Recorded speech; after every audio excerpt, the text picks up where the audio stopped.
What you think about when you're born into a fire? I don't know. I can't get motivated, guys. Sell them to the richest buyer. They wanna let the world decay. They tell us lies and fade away, fade away. We feel betrayed. We were raised to lose the race. Wake at the back of the pack, kill it anyway. Listen up now, because we're never dropping out. Beat the odds, beat the big house. The brains are bigger than the doubt. We've been thinking for ourselves, never let the truth fade away. This is bigger than ourselves, we won't let the world burn away, burn away. We feel betrayed. We were raised to lose the race. Wake at the back of the pack, kill it anyway. To blame, haters face the world's mistakes. Wake at the back of the pack, kill it anyway.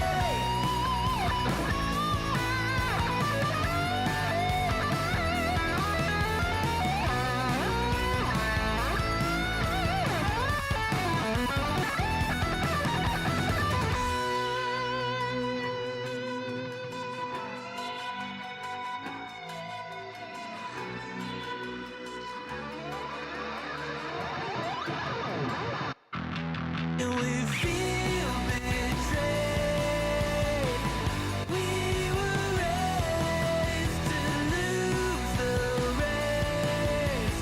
Wake at the back of the pack, kill it anyway. To blame,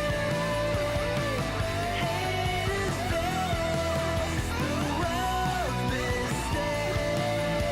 Wake at the back of the pack, kill it anyway. Crap, I forgot to turn on. Let me turn on monetization over on YouTube. Uh-oh. Jim from Flaw. Yeah, I forgot to fix the YouTube stream. Give me just a second. We'll go ahead and I'll do it while we roll the intro here. Hold on. There we go. Get the music ready on the way out. Turn that on. Live chat. Let's roll the intro. Hey Daddies, it's me, the Linda Binda from TikTok. I wanted to make this video because I wanted to thank you for watching Cold Beer Confessionals with Will Bird. I think that's just incredible. I've watched a few episodes and I'm just like very intrigued. But you know what I'm most intrigued in is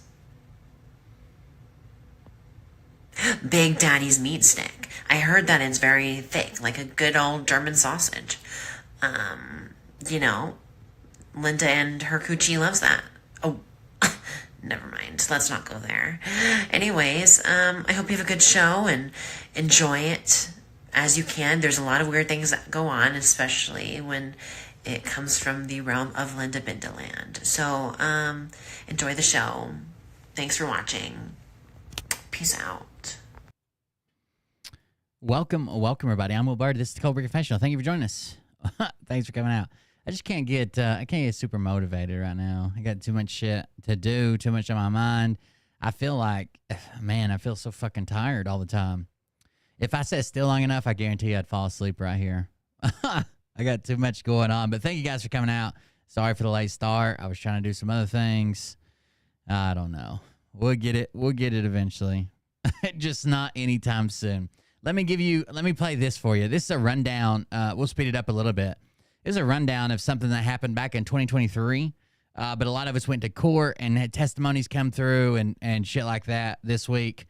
Different people being charged and prosecuted, including the assistant principal. But this was it's an interesting story if you haven't heard about it. This was a first grade student in Newport News, a 6-year-old, brought a gun to school and shot his teacher.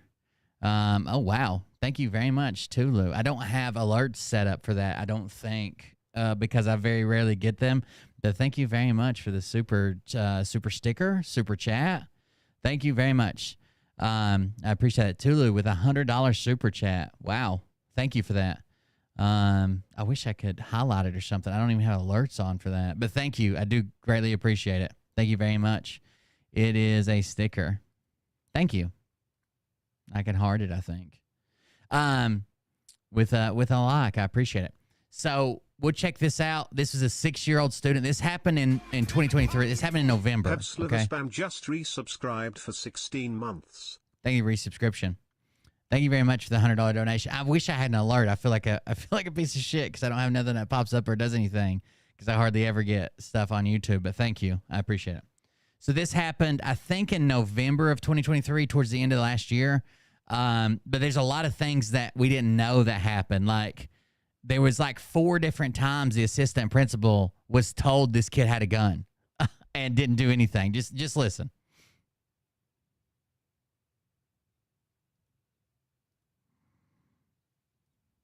I'm sorry, it was in January of 2023.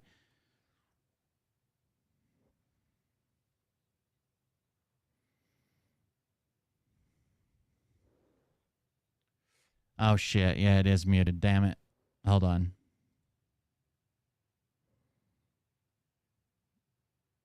Landed in her I'll refresh chest / shoulder. Abby escorted the kids out of the classroom. I'll restart walked up to it. the front office and Maybe. said, "Call 911. I've been shot," and then What the fainted. fuck is going on? Stop. Jesus Christ. I don't know why TikTok acts so weird on a PC. Refresh. Let me make sure I got this. Cut this. Oh my God. Exit page. Tired of waiting. All right, now. Go back to it and see if we can get it. There we go. On January 6, 2023, around 2:30 in the afternoon, a 6-year-old little boy at Rich Neck Elementary School in Newport News, Virginia, walked into his first grade class, pulled out a gun, and shot his 25-year-old teacher, Abby Zwerner.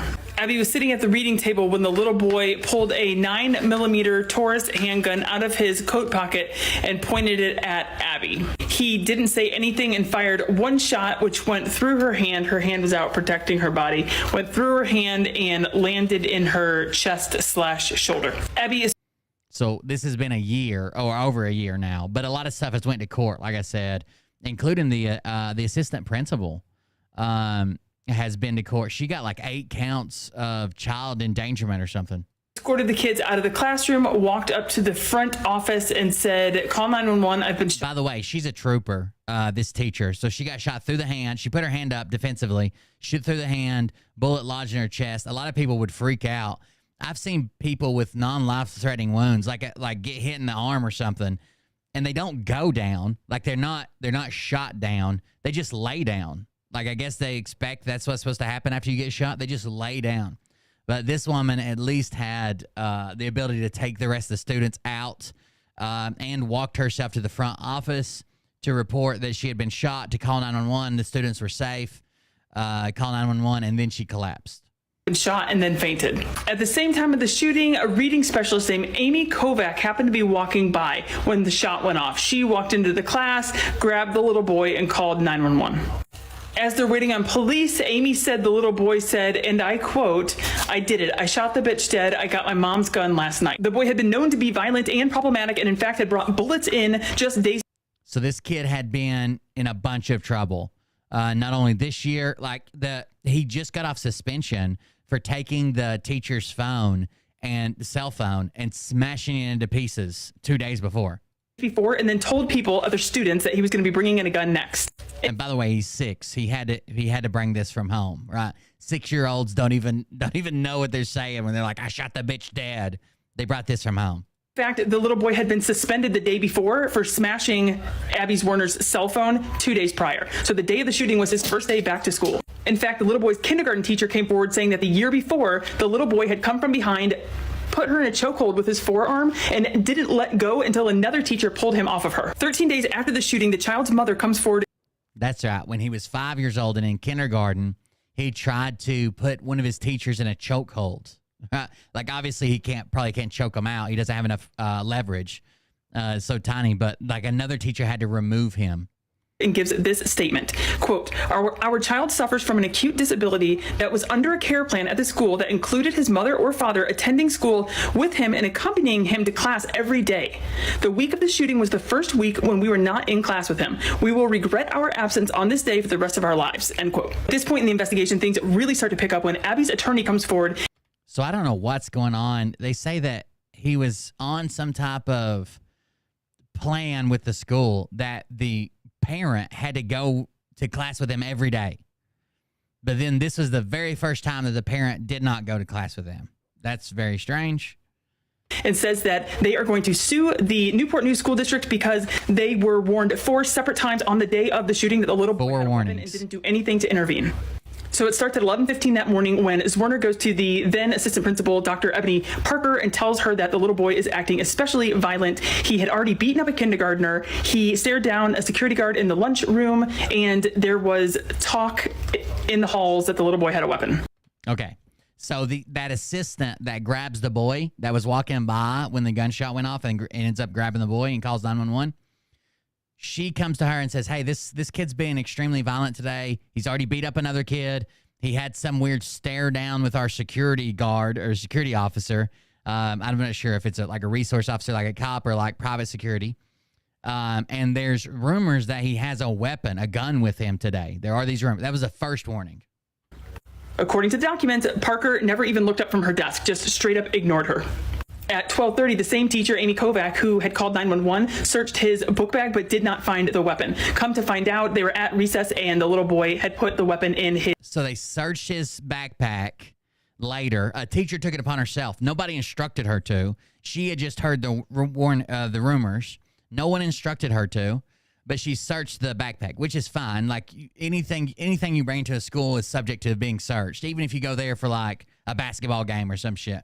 When you go into a school, there's warnings that, they could search your belongings, blah, blah, blah. Anyways, they searched it. She searched it. But what I'm saying is this doesn't come from the principal or the vice principal, who had already had a warning. She just did it on her own, but they should have been there to search it. You know what I mean? Like according to the report, she didn't even look up from her desk when people told her that this kid had a weapon, already beat up another kid today, had some type of weird staring contest with the security guard, was extra violent. She didn't even look up from her desk, the assistant principal. Her name is Ebony. Anyways, they search his bag. They do not find it. They later find out that they searched his bag during recess because he would be out of the room. He had stuck it in his jacket pocket when he went out to recess. So it was in his coat. His coat pocket. So when they got back from recess, they went to Ebony Parker, asked permission to search the boy's person, and she said no, that a gun would never fit in his coat pocket. So they specifically go, and they're like, hey, we've heard he's got a weapon. We didn't find it in his backpack. We need permission to search his person, right? We need someone from management, from the administration to say it's okay to search his person. They're like, no, it wouldn't fit in there anyways. Don't worry about it. 1 p.m., another teacher goes to talk to Ebony Parker and says that she had a child in tears because during recess, the little boy showed the girl the gun and said, if you tell anybody, I'll shoot you. So even there's another warning that comes out. They got 4 warnings this day. Another teacher with her student goes to the assistant principal and says, hey, this girl's in tears. She's crying. She doesn't know what to do. When they were on the playground together, this little boy, the same boy, showed her the gun and told her if she told anybody, he would shoot her on the playground. It's a wonder she didn't shoot another kid, especially like on a playground situation where you stick it to his head or something, somebody his size. That'd have been tragic. But anyways, says he showed it to her. And the assistant principal, again, just was like, no, it'll be fine. Don't worry about it. So what did Ebony Parker do with that information? She did nothing. She said, wait it out. It's almost the end of the day. At the end of March. Wait it out. She said, oh, we're so close to the end of the day now. Let's just wait it out. They've got a student that physically saw, this is not rumors anymore. They have a student so distraught, they're in tears over visually seeing, and they're saying, I saw the gun. He threatened me with it. What do they do with this visual confirmation? Wait it out. It's almost time to get out. It's almost time for the bell. Abby gives an interview to the Today Show and gives a ton of information. She says that she has just had her 5th surgery on her hand. She shares that the bullet is still lodged in her chest, and the doctors had told her had she not stuck her hand out to sort of stop the bullet, it wouldn't have slowed the bullet down and it probably would have killed her. She also shares that she has been diagnosed with depression, anxiety, and PTSD since I would imagine. In April of 2023, police announced that the boy's mother, Deja Nicole Taylor, has been indicted on 2 counts. 1, child neglect, and 2, recklessly leaving a firearm as to endanger a child. It's also around this time that So the mom gets charged with the reckless firearm and something else. What were the 2 charges? Hold on. a child. Child neglect, and 2, neglect and leaving a firearm to where a child could get a hold of it. Leaving a firearm as to endanger a child. It's also around this time that Zwerner announces she's filing a $40 million lawsuit against the Newport News School District for gross negligence. In August of 2020. So she decides to file $40 million for this gross negligence. They've been warned 4 times. They didn't do anything. 23, police announced that the little boy had gotten the gun out of his mom's purse the night before, which is interesting because she had told police she had no clue how her son got it because it was on the top shelf of her closet in her bedroom, had a gun lock on it, and was in a safe. Police called bullshit. It's around this time that the Newport News School District files a motion for Zwerner's $40 million lawsuit to be dropped because they believe that workers' compensation should cover this. In essence, so if they believe that workers' comp should handle this case, if they're filing a motion to it, what they're saying is this is something that is just normal, should be expected with it. This is a normal action in the job, a normal course of the job. Workman's comp covers you in your normal duties, day-to-day duties, right?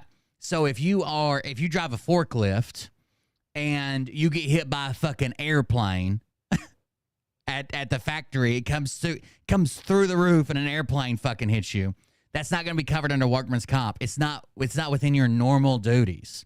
But if you drive a forklift and let's say stepping off the forklift, you twist your ankle, that's workman's comp, right? So the school is essentially saying when they ask for workman's comp to cover this, they're saying we don't want to be liable, workman's comp, and workman's comp only covers you during your normal duties, normal day-to-day duties. That's what it's there for. The district said that getting shot is a hazard of the job and therefore workers' compensation should cover it.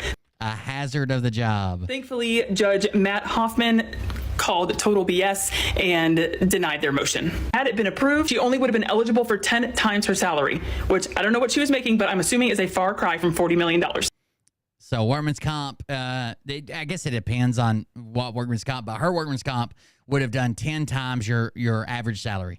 In November 2023, Deja Nicole Taylor is sentenced to 21 months in federal prison after pleading guilty for using marijuana while in the possession of a firearm and making false statements about her drug use on the application she filled out to purchase the gun that her son used to shoot Zwerner.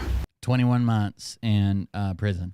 In December of 2023, she is sentenced for the child neglect charges and receives 5 years with 3 years deferred. So after it's all said and done, she will serve just under 4 years behind bars.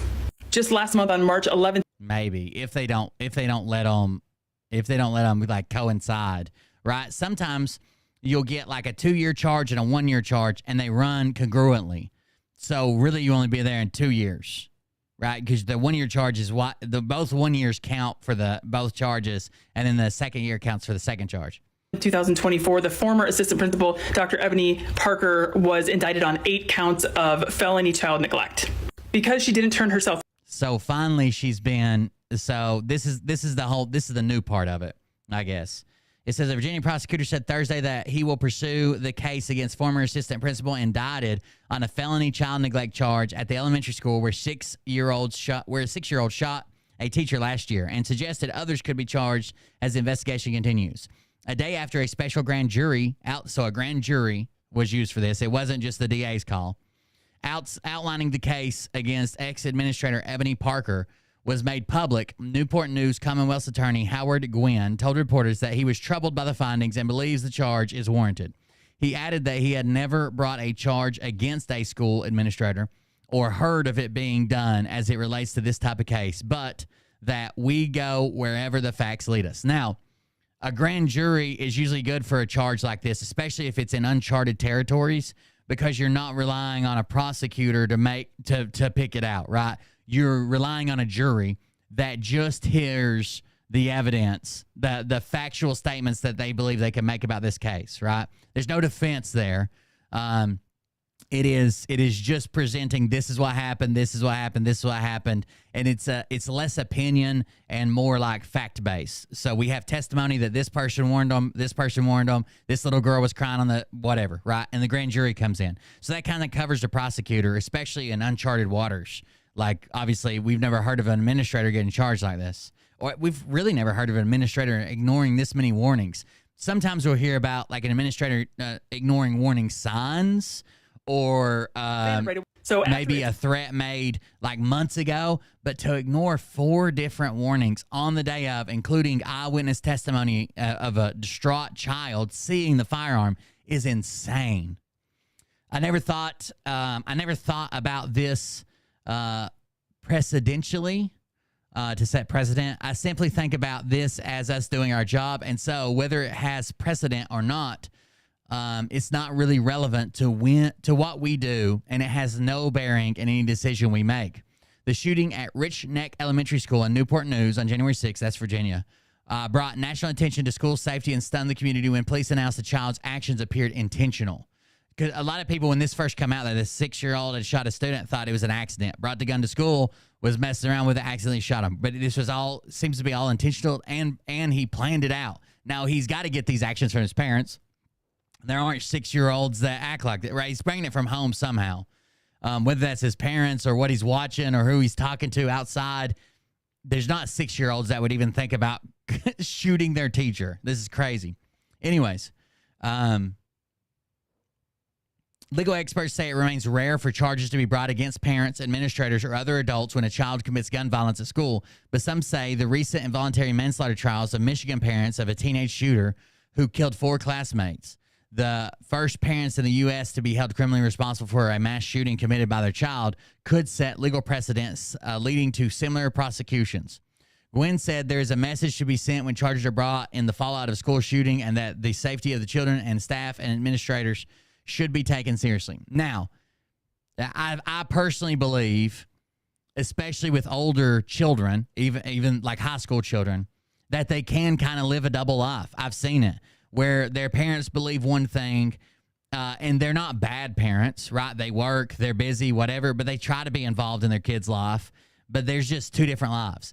The kids almost live in like 2 different lives. One they show to the parents, and one that happens everywhere else, or secretly, or only amongst friends. Like, I don't think that every parent should be charged, but it does seem a lot of times that parents are dropping the ball. Like, parents aren't raising their kids, or parents are instilling something in their children that would cause a lash out of violence. Those parents should 100% be prosecuted. Everything you do and say sends a message. And what is the message that you want to send, by your conduct? Gwen said of school officials, adding, it should be, we got to do everything we can to protect you. We know this is a dangerous situation, so we got to do everything we can to protect you because that's what we signed up for. In Newport News, a 6-year-old student who has not been named used a 9mm handgun, which 9mm is pretty insane for a 6-year-old to even fire. I'm sure that's why he only got 1 shot. I'm almost certain a 6-year-old couldn't even hold on to a 9mm pistol after shooting it. Like, they can pull the trigger, but then it's fucking flipping and gone, right? A 9mm handgun to shoot his teacher, Abigail Zwerner, while she sat at a reading table in the 1st grade classroom. She was seriously injured but survived and managed to escort her class of about 15 students to safety, police said. On the day of the shooting, Parker Richneck's assistant principal at the time was made aware of other staff and students on 4 separate occasions that the child might be a potentially dangerous threat, according to the grand jury's report. Dr. Parker's lack of response and initiative, and she's got a doctorate, and she was ignoring this. It's crazy. It's crazy. Dr. Parker's lack of response and initiative, given the seriousness of the information she had received on January 6, 2023, is shocking, the report says, adding that it was an avoidable situation.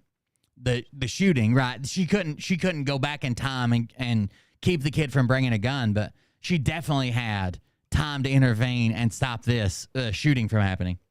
Parker, who resigned in the wake of the shooting, has been charged with 8 counts of felony child abuse, each one representing the number of bullets that the boy had in his gun, Gwen said. She appeared in Newport News Circuit Court earlier Tuesday for a hearing with her lawyer, and another hearing was set for next month ahead of trial. If found guilty, she faces up to 5 years in prison per count. So that would be up to 40 years. It was unclear if she had already entered a plea, and her lawyer could not immediately be reached for comment following the hearing. They're probably looking at a plea deal. So if it's unclear if she's entered a plea and the lawyer's not speaking and no one wants to, they're probably looking at a plea deal. The 11-member grand jury, which was impaneled in September, said it heard from 19 witnesses, reviewed several hundred documents of school records, and watched police body cam and other video to make its determination.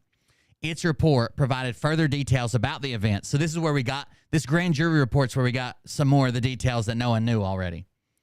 Its report provided further details about the events leading up to the shooting and during it, among them that after the boy shot Zwerner from less than 6 feet away, he tried to fire again but was thwarted. The child continued to stare at her, not changing his emotional facial expression as he tried to shoot again, the report says. The firearm had jammed due to his lack of strength. So this is called a limp wrist. A firearm is made to be fired with a strong grip and on purpose holding the firearm. Even if you hold it in your hand and you let your wrist be limp to where it like does this, that absorbs some of the motion of the firearm, and the slide going back and back forward doesn't have enough power to eject around and put another one in the chamber. If you limp wrist a pistol. The firearm had jammed due to his lack of strength on the first shot, inhibiting him from shooting Miss Zwerner or anyone else again. The firearm had a full magazine of 7 additional bullets ready to go, ready to fire if not for the firearm jamming. Gwynn said Thursday that he was disturbed by other details and allegations in the report, including that students were traumatized following the shooting and unable to transfer schools, and how a friend of the 6-year-old boy tried to warn adults at the school about the gun and feels guilty today that nobody listened to him. That would be sad. Another kid tried to warn him and nobody listened, and now he feels like it's his fault. He added that an investigation is ongoing into missing documents regarding the student's behavioral file. So there's another investigation going on right now because the kid's behavioral file has went missing. The grand jury report notes the boy's disciplinary issues, including in the days before the shooting when he was defiant during recess, constantly spoke back to Zwerner, slammed her phone on the ground at reading time, causing the screen to crack, and used an expletive towards her, so used a cuss word at her.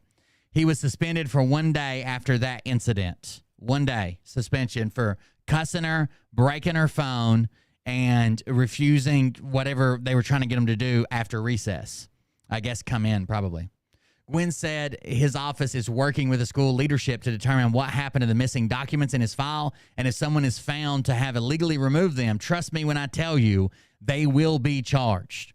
The recent cases against James and Jennifer Crumley, the parents of the school shooter Ethan Crumley in Oxford, Michigan, and now Parker, a school official in Newport News, remain rare, but indicate a new willingness among prosecutors to hold others accountable when a child commits gun violence. I think this is like basically a for sure thing when it's a child this small, or when there's adequate warning or firsthand testimony. For sure. All said and done, she will serve just under 4 years behind bars. Just last month on March 11, 2000. Well, the friend told a teacher, the teacher told the assistant principal, and the assistant principal said, wait it out. 24, the former assistant principal, Dr. Ebony Parker, was indicted on 8 counts of felony child neglect. Because she didn't turn herself in right away, she is currently listed as a fugitive. Lastly, Abby's trial against the Newport News School District. This is kind of old. This video is like 6 days old or something. She was listed as a fugitive for a little bit because they asked her to turn herself in immediately. She didn't show up immediately. I guess she went and got legal counsel first, but she's turned herself in since. For $40 million is scheduled to start January 21st, 2025. I hope she gets all of the $40 million. I hope she gets every bit of it. She never has stepped foot in the school again. She deserves that. Anyway, it's just a crazy case I thought you guys would be interested in. Rob P. sent me this, and I haven't seen this, so let's see what it is. It's about Steven Crowder, which we've kind of been covering already. Let's see if we can open it. Sam Cedar on the Majority Report. Emma Vigeland off today. Burgie 445 Jared X 600. Let's see if it goes off or not. I don't know. It's been having trouble staying connected. Edit deck. That was 600, right? Is it in there? It should be in there. Let's see.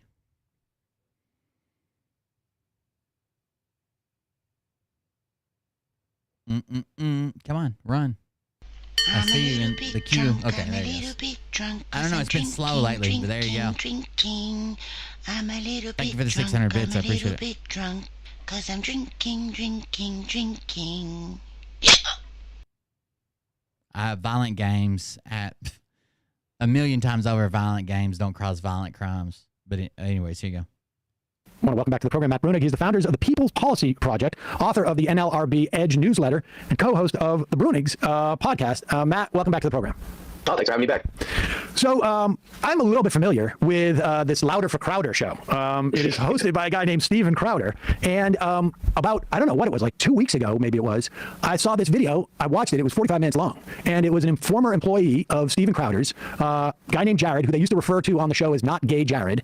And he had been quiet for a couple of years, and there was always just sort of like these like, what happened to him? Why won't he say anything? And he just laid it all out. Walk us through what this guy has gone through for the past 2 years. I mean, I honestly, the only thing worse than working for Steven Crowder feels like to not be working for him anymore.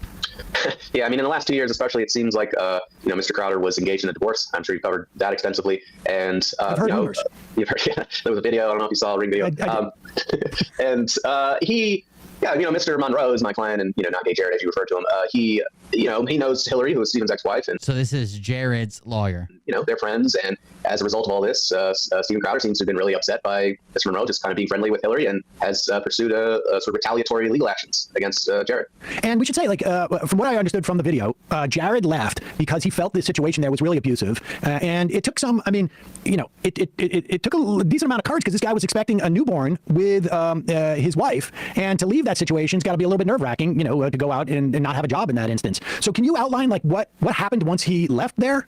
I'm trying to reset Sammy. That's an interesting question. He outlines it in his video. I should say he did leave with his brother, who also worked there. So, this was a widespread concern that was not just, specific to him about the workplace conditions. He subsequently was employed by CRTV, which is now The Blaze. And Mr. Louder Crowder sent a cease and desist letter to. So it seems like when Not Gay Jared left, that they kind of carved out in his non-compete that he was allowed to go work with The Blaze.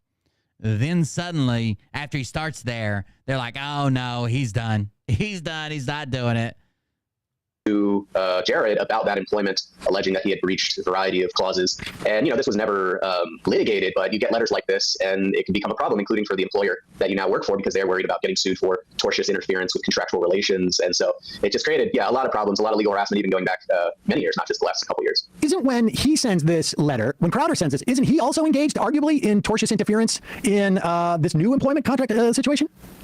Conceivably, but you know how it works with law. Depends on how much money you have, who's willing to fight, et cetera, right? So the power imbalance with any employer, especially one who has as much money as Steven Crowder has, it just puts you on the back foot in ways that even if you are in the right legally, it's very hard to defend yourself.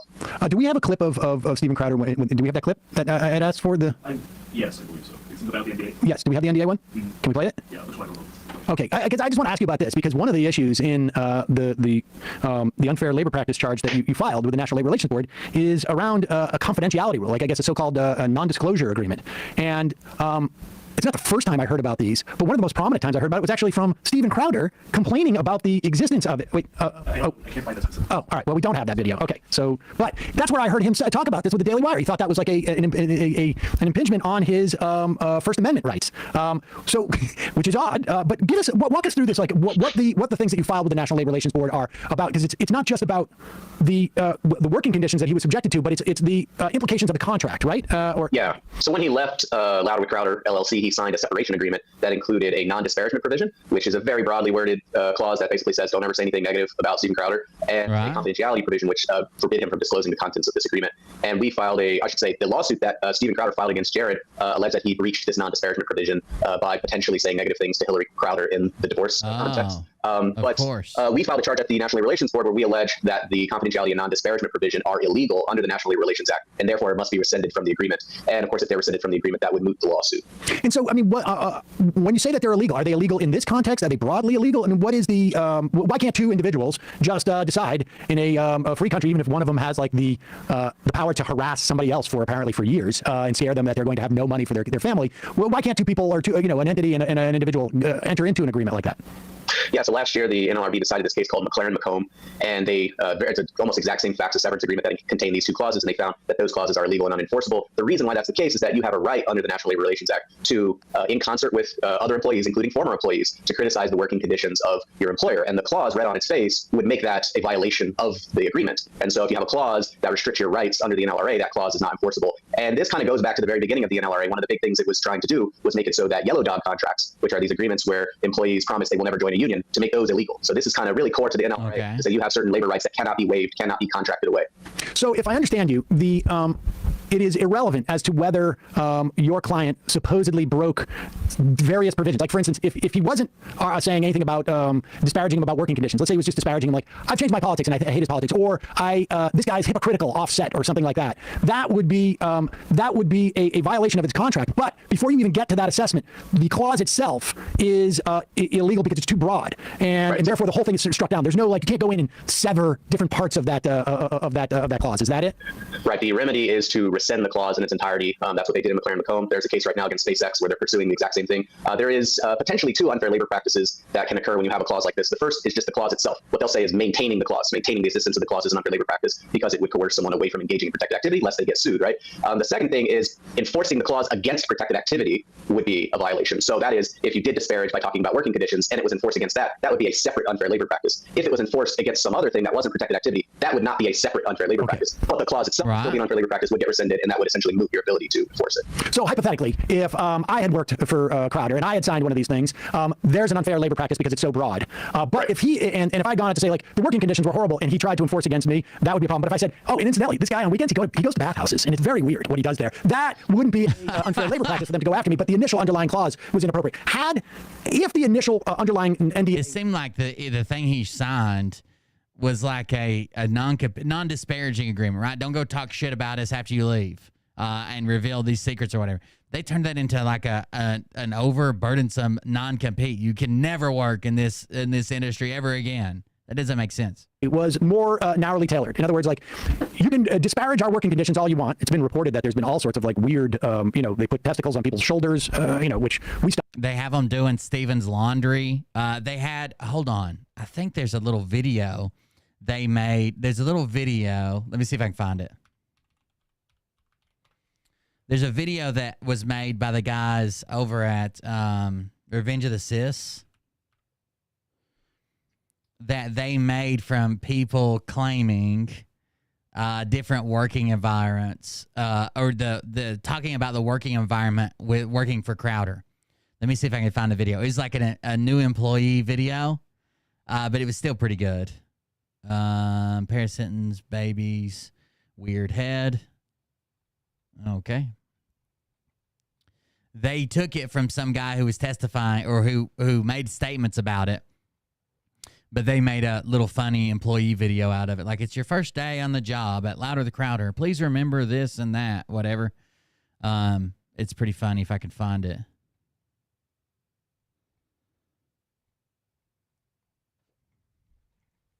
But these are actual things that have been claimed from someone who worked there. So let's see what we got here.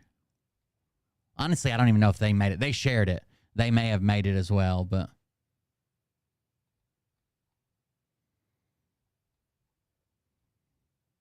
you guys seen that freestyle rap with that girl talking about the Plan B pills or whatever? That is wild. Fuck a Plan B. Them shits don't work. I'm going to take my $40. I'm going to get me some perk. Or whatever she says. Fuck a Plan B. Them little shits don't even work. Have you guys seen that? I just scrolled past it, but it's pretty funny. Where is this video at? I know I just saw it when they advertised it. What day did all the not gay Jared stuff come out? How long ago has that been? couple weeks maybe. That's the day they reposted it. Was the day all the not gay Jared stuff come out.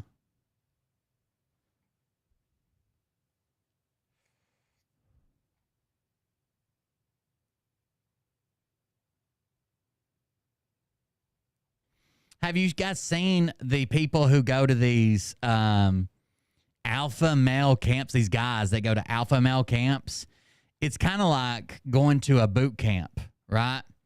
And they pay tons of money to go to like a boot camp of sorts and have other guys that they think are better than them yell at them, disparage them, tell them they're horrible losers, and then build them up. Have you guys seen that? It's like the ultimate. You know how there's like the podcasters that try to make you an alpha male and say you got to do this to be alpha and that to be alpha. It's like the ultimate iteration of that. It is above and beyond that, to the point where it's people are paying money to go to a civilian version of a boot camp, I guess, and work together with other men that paid thousands of dollars to do it. But the people who run it are making fucking bank, dude. I mean, making fucking bank off of it. They're charging like so much money. They even have when I looked at their website, they have a video. They're like, show this to your wife if she doesn't think you should come to this camp. And it's this woman saying, I wouldn't trade anything. I would never tell him no now that I know what's happened. He's a changed man. He's a better father, a better husband. I don't know. That shit's crazy too. Go and have somebody fucking yell at you. It's kind of like, it's like boot camp, right? They have to do stuff together. They're yelled at. They're treated like shit. They have to run a bunch, do exercise a bunch. Damn it. I'm probably close to, I want to give up. Let's see. I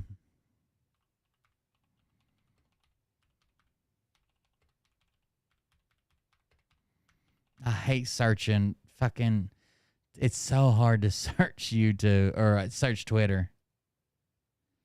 It's just so fucking hard. Everything sucks when you search Twitter. Also, the alpha males fresh and fit. Have you guys seen where they got busted? Abortions and knocking people up and shit like that. Like they pretty much got busted. Let me see. Okay, I just got their media up. Let me see if I can find something that looks like an employee video. What's this one? It's only 57 seconds. Them to know that I believe That's not it. I know they posted it just the other day when all this shit went viral. Yeah, the guys, we've covered them before. The guys from Fresh and Fit got busted. They're always talking about how they're alphas, how they do this and do that, but seems like they buy fucking, they do sugar baby style dates. And then when they knock women up, I guess they have them get abortions, which doesn't sound very red pill to me. Seems kind of weird. They put down women who do OnlyFans or escort services or do porn or sleep with multiple men because they're broken, they're used up, there's something wrong with them. But that's where they go to get their females out when they want to date, right? They go to a sugar baby's website to get these females that they talk shit about any other time they're on their show, about how they're used up, nobody wants them, they'll never be anybody, they'll never find anybody because they did OnlyFans or because they did this service. But that's the service they use when they decide that they want to date. Doesn't that seem weird? It does to me.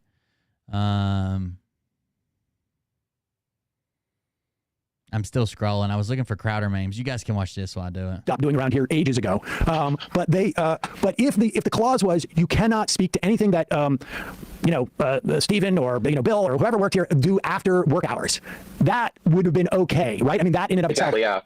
Yeah. If you would have written the clause that says, you may not disparage the employer, except that you can discuss working conditions and whatever, right? Then something narrowly tailored like that would be legal under the NLRA, but that's not how this one was written. Got you. And it is, so that's the same for both the disparagement and the confidentiality. You know what does not surprise me, Matt? That I'll find it. Hold Louder on. with Crowder's attorneys are not familiar with labor law. Yeah, I've learned a little bit about someone called the half Asian lawyer who I believe drafted this. He's apparently a character. Oh. On the show? Yeah. Character.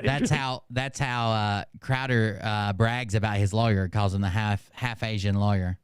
I'm not. I'm going to cop to not having watched the show that much that I know the entire. Since the Rumble switch. Yeah, exactly. Since Rumble, I am not medium agnostic. I'm behind. Yeah, my Rumble app is very buggy. Then you have it's maintaining an illegal confidentiality rule in an employment agreement, maintaining an illegal confidentiality rule in a separation agreement. So these are both those things that the clauses are overly broad and they are on their face unfair labor practices because of the. Let me grab this. We'll watch it right quick. It's pretty funny. Copy link address. This isn't where I planned on the show going, but who cares? We're here now.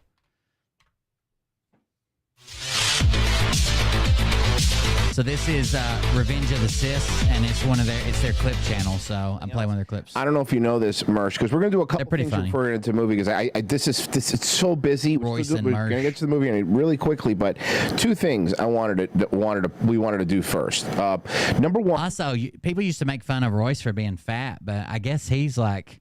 Every time I see his Twitter, it's a picture of him getting in shape. He's like ripped now or something. Is if you are on Locals, you got your first hand. You were the first people to be able to grab, because I posted this on Locals, and it is now on the. I think it's silly to call any type of woman a high value woman, because to everybody it would be different. What I want in a woman may not be what you want in a woman. But they're like these trads, right? Traditionals. So they want a woman that cooks and cleans and doesn't want to work and only wants to have babies, never talks back, asks your permission before she does this or that. It's just weird. Revenge of the Sis store. The Steven Crowder ROTC Smug Club exclusive show. Fight like hell with your pregnant wife. You could. That's pretty funny. Because his slogan is "Fight like hell." And then it says, with your pregnant wife, the Smug Buy Club that shirt. right now, and it's for real. This isn't a joke. That is this is a shirt on our store. There is the link, and if you would like to buy it, there you go. So that's a pretty funny shirt. God damn, that's fucking funny. I thought about exclusively making merch that trolls other content creators. Like I think a shirt that trolls Phil, like a shirt that says, "How's your day going? Oh, I came in my pants twice already." I think that would sell better than a shirt that supports my show. Fight like hell with your pregnant wife. So, Mersh, you want to set up this next one? You want to set up this next one? What's happening in the Locals? Why don't you break the fourth? Let's see this video. To the your first day, starting with pre-show. Welcome to Louder with Crowd. Here we go. You ready, guys? Now, this is based on what people that work there have said. So here you go. Quick training video before we get into the movie. Here you go. Welcome to Louder with Crowder, new employee Bible. We know you're all excited to get started, so let's run you through your first day, starting with pre-show. Walk Steven's dog. Feed Steven's. So there's text here too. It says walk Steven's dog for 30 minutes, then bring him into the office. This was a task that some of the employees had to do. Steven's dog. Feed Steven's dog. 2 cups of dry food, 1 handful of skinny pop, crushed and mixed in. Mix in kefir, and then serve to the dog.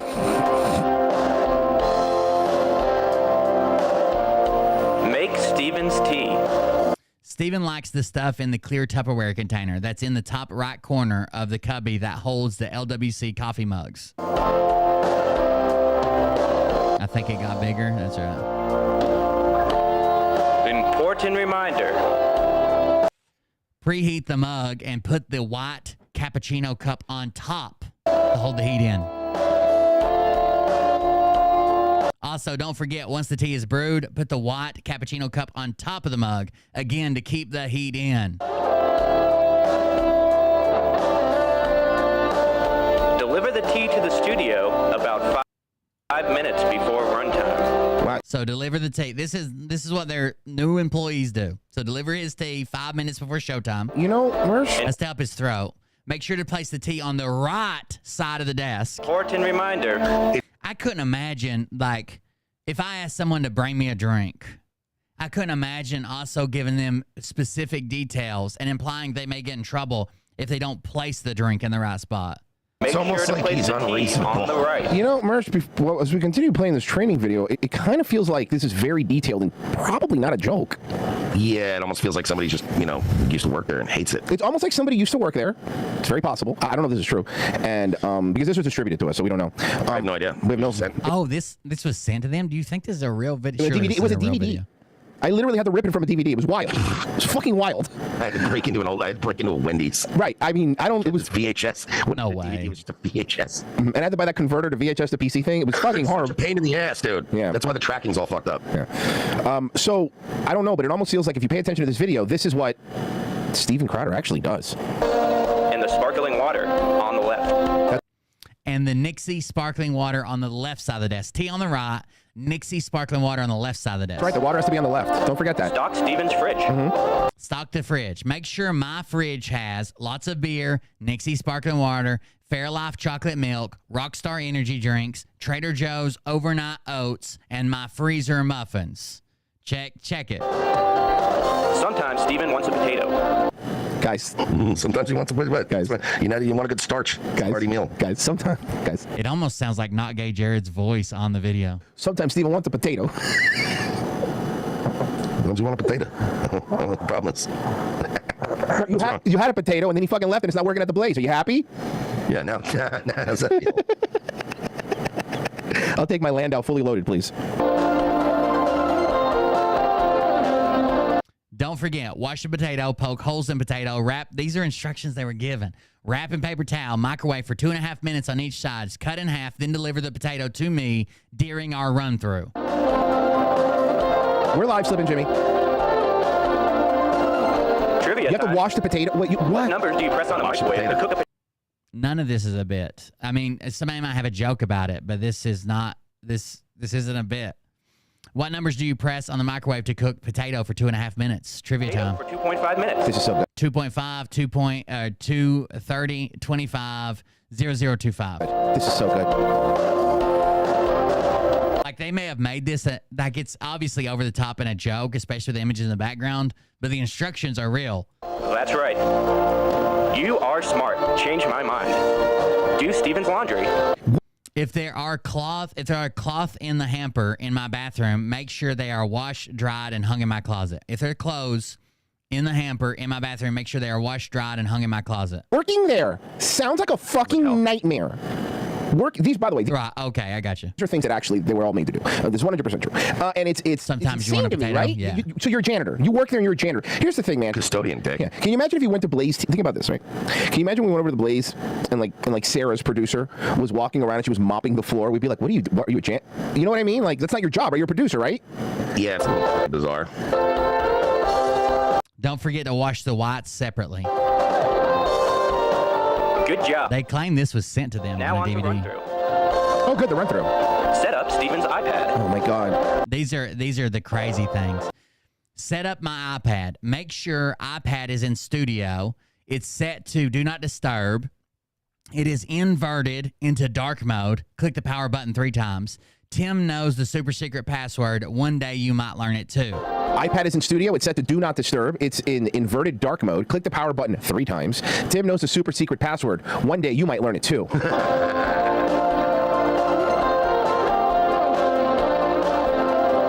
This guy's insane. Good job. Post show. Now on to the post show. I take a shit in his tea. Clean Steven's Brew iPad. it up. Clean the iPad post show. Bro, I'm sorry. I understand having money, but like, can you ever imagine being in a position where you need someone to clean your iPad or your phone? Like, I'll do that myself. You know what I mean? Like, No, you are to do it. And put the fucking gloves on when you do it. watch it. Watch it. Fuck. Steven Crowder's a fucking control freak. Watch it. That's sure. replaced Where's My Gun. I swear to God, that's my new favorite, It's in my up there. opinion.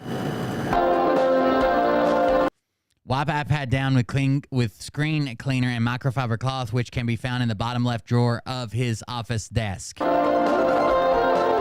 Is this real? The information it is for real. The information is for real. I think The video's funny, but the information Yeah, is the all video's kinda 100% wild. accurate. That's really clean. I can see my reflection. Steven's gonna be so proud of you. Oh my God, this is so good. It's so insane. Important, plug my iPad in and make sure the plug is sticking out of the back right corner of my desk so that it's full strength. Make sure you remember to plug in Steven's iPad when you're done using it. Great job so far. Ronnie Coleman squatting is the best. Steven's dog out to poop. That's right. After the post show, take the dog to poop. Close my blinds. When I leave, I need you to close my blinds in my office. You can see right in at night when it's dark if the blinds are open. Close Steven's blinds. Jesus, I could do this myself. You never know who might be watching. Don't forget to close my blinds. This is very important for security issues. Fucking anonymous. Is there a good control freak? Now you're ready to fight like hell. All that stuff in this video that you saw, and if you're watching this later, probably clipped, is 100% what he does. If you're wondering what kind of person he is, what kind of fucking sociopathic, just maniac he is, this is it. And by the way, just Merch and I have been around the block a few times. No, if you ever want to know what a sociopathic maniac is, you could have just been a fan of ours 5 years ago. That's right. Listen, He's Crowder. He is a the bit. beginning. The first ring camera video you saw was a warning shot. That's what you saw, because we've done this long enough where we know that when you that's not everything, right? Oh, but forget that. The fucking. There you go. Revenge of the Sis, everybody. They put together the video. Let's finish this, though. The broadness, maintaining an illegal non-disparagement rule in the separation agreement, same sort of dynamic. Then your fourth unfair labor practice filed, engaging in unlawful interrogation and surveillance by seeking to obtain information about protected activity using the tools of judicial discovery. So they're basically weaponizing their lawsuit to find out stuff about, like, what Jared has been doing, like just who he's talking to, what friends of his he's talking to. Yeah, so you have a right to. So they denied this, right? They denied this when the other guy, whatever the other guy's name is, come on, Stephen didn't even address this, right? His buddy did. That's his lawyer or whatever. He addressed this like, we don't care who you're talking to. We just want you to stop talking about us. No, they literally wanted to know who he's been in contact with since he left his job. But your former employee doesn't get to know who you talk to, right? That your current employer doesn't get to know who you talk to. You talk with coworkers and former coworkers about working conditions, things like that, and you have a right to do that confidentiality without the boss being able to ask you about it or know anything about it. You can do it in secret. This is almost as bad as like how Americans believe about. Most Americans will not talk about their salary, but the best thing you can do at a workplace is compare your salaries, right? The best thing you can do at a workplace is compare your salaries. A lot of times there'll be people that are making more just because they demanded more, and people making less because they were willing to take less. But it's like this faux pas. Like people don't want to do it. People are embarrassed or think it's taboo or something. Which I don't like when Mariah spreads like financial details and shit to like her family. But like it's different in a workplace. Like they hired me on at $23.50 an hour plus $180 per diem. What are you getting? Kind of deal. Yeah, it's good. It's good to talk about that and benefits and everything else. And some employers will tell you it's illegal for you to discuss your salary. It is 100% not illegal for you to discuss your salary. I know they'll tell you that. It is not. And if a boss in your workplace comes up to you and interrogates you and says, hey, I need you to tell me, what did you say to such and such? Where were you at this union meeting? Whatever, that's an unfair labor practice. And sort of by that same logic, using discovery requests where you try to depose someone or get documents about that kind of activity is the same thing. And there are cases, there was actually a case that came out just today about an unlawful deposition request that was directly sort of on point with this. So that's the idea there, is that when they have tried to get discovery in this case, those discovery requests. Oh, I forgot to tell you guys, I did fix the log splitter. It's got over 2,000 PSI at the valve now. And it'll bust the shit out of some logs. It's pretty insane. Unfair labor practices. So Louder with Crowder and his how big a difference it is. The Asian lawyer. It's half Asian lawyer. Very interesting. Who gets labels there? It strikes me as interesting. I know it has nothing to do with the case. It's just interesting. And they seem to be very nervous at the prospect of your client talking to current employees who may have similar issues with employment practices there that your client did, or other former employees. That's right. Yeah, I suspect they're trying to get information on other employees so that they could try to bring similar claims, but they probably are unaware of the National Labor Relations Act, and in just literally writing that in a court document is not a good call. You don't want to say, we want to ask Jared questions about his conversations with former and current employees. That's the worst thing you want to put in a filing like that, and they have. So, well, yeah, because that basically gives up the game. Like, a clever attorney would be like, we just wanted. Ever since that guy who did the, what was that? His name is Adam something.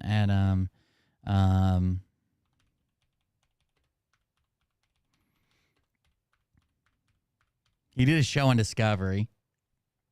his name is Adam Knows Everything. You know what I'm talking about? Is that his name? Adam Ruins Everything.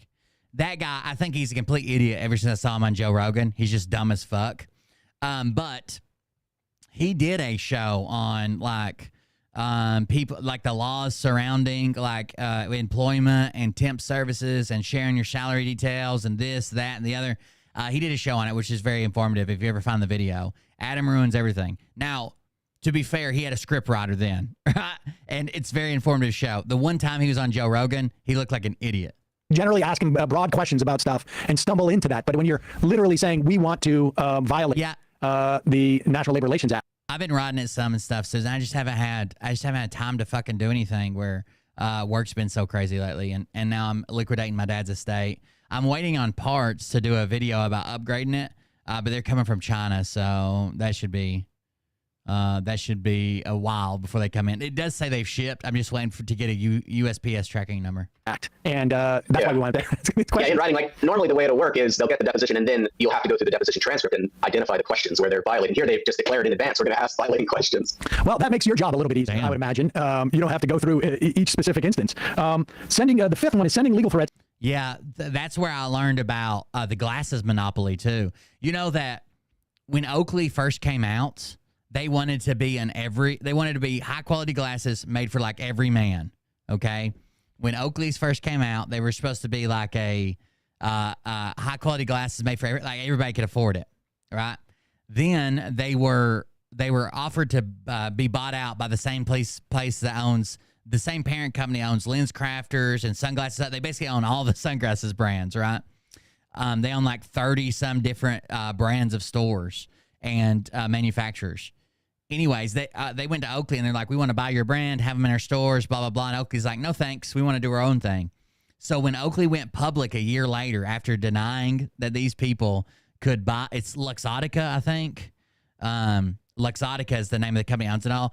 When Oakley went public, because they blew up so big, after they denied Luxottica to partner with them, basically buy them out, they bought all their stock in a hostile takeover and then tanked it to where the company was worth pennies on the dollars, bought up Oakley, and then redid Oakley to where it was super expensive eyewear. But not super expensive. You know how Oakley is, right? They're not cheap, but they used to be. They used to be really cheap. And now they're just a name, even though the quality's not that great. It's instructing Jared not to engage in protected activity. That is having those conversations with friends, coworkers, former coworkers, etc. I would imagine. Filing a baseless retaliatory lawsuit that seeks the illegal objective of enforcing illegal confidentiality. Okay, so this is just about the mechanism in which they're doing is in and of itself these type of like intimidating lawsuits in furtherance of an illegal clause in the contract itself.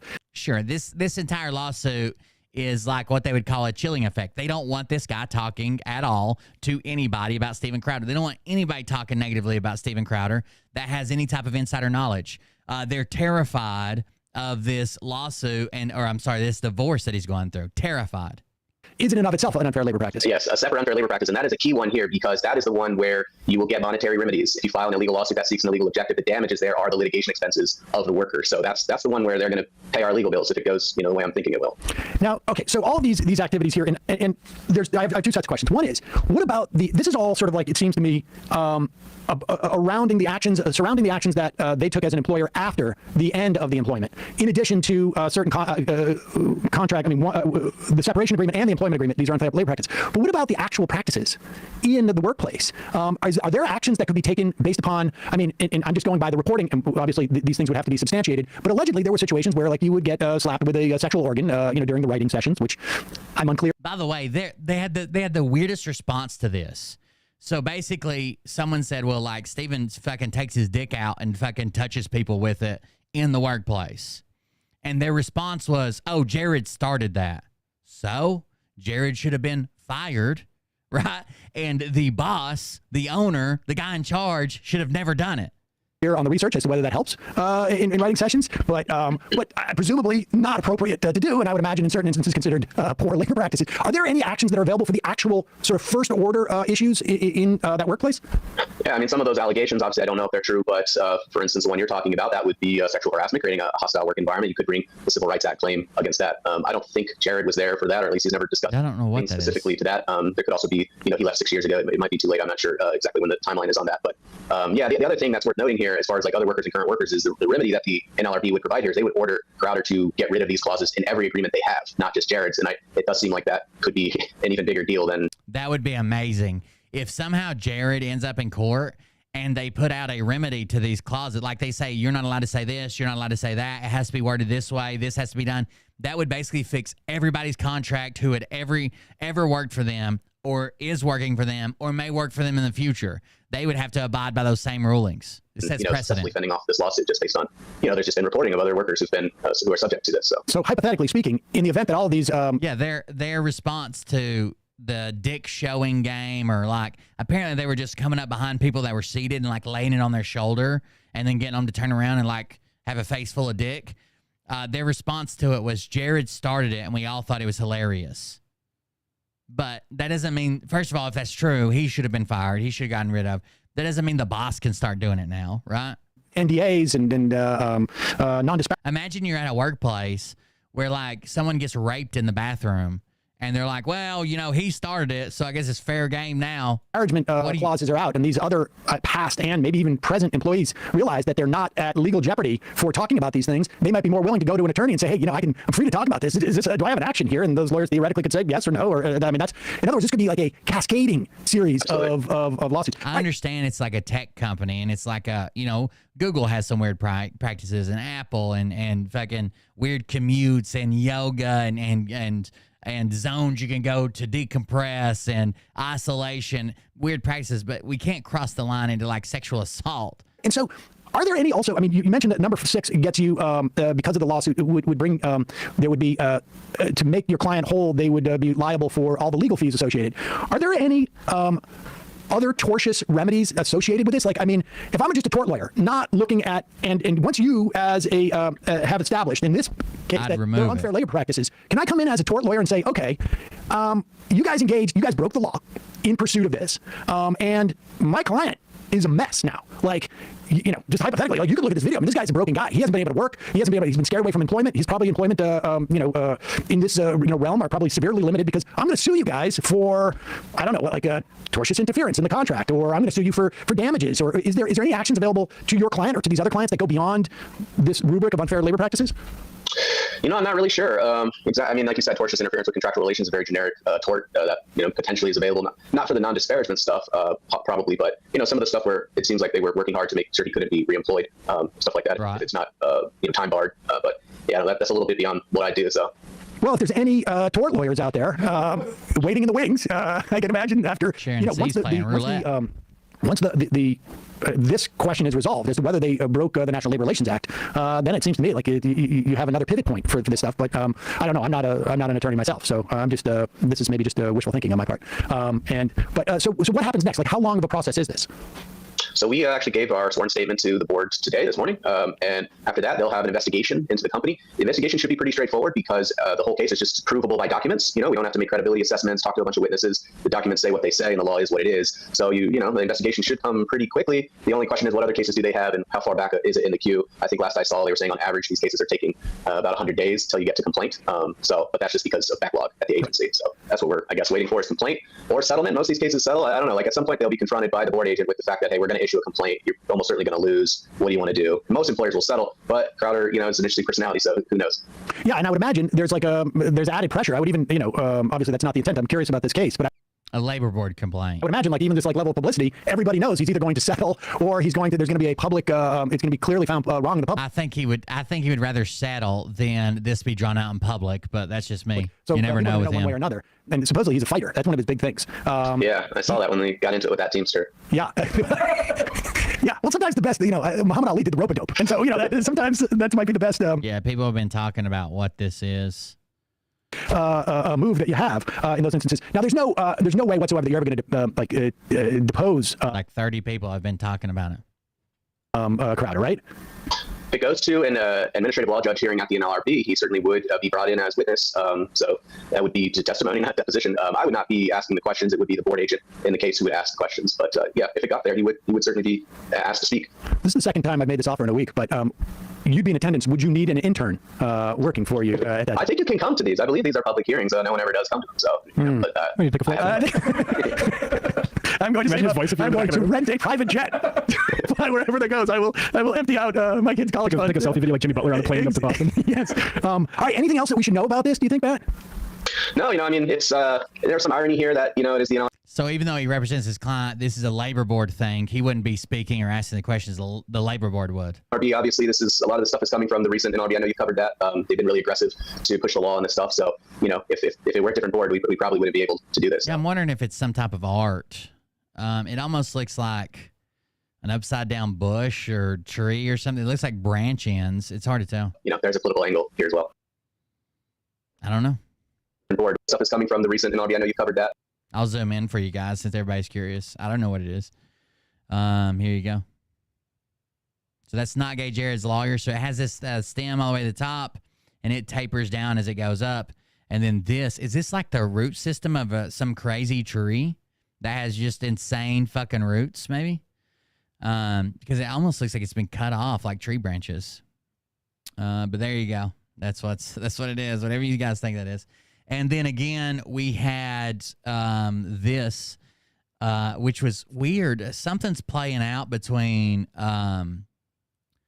Oops, never mind. Just saw you went live. I fucked up. How do I stop the bugs from sticking to my paint? You can't. So you need to, Miss Priss, I don't know if you're listening or not. You need to turn off the light. It's because it's white and because lights are hitting it that the bugs are coming to it. You need to light somewhere else and get the light off of that, and that'll help the bugs stay away from it. Anything that's really bright, they're attracted to. So turn off that light and maybe even stick a light somewhere else, like your outside light or something on to draw the bugs that way. Let's see here. Oh, there's another thing. I heard that, Pebs. That there is Pebbles,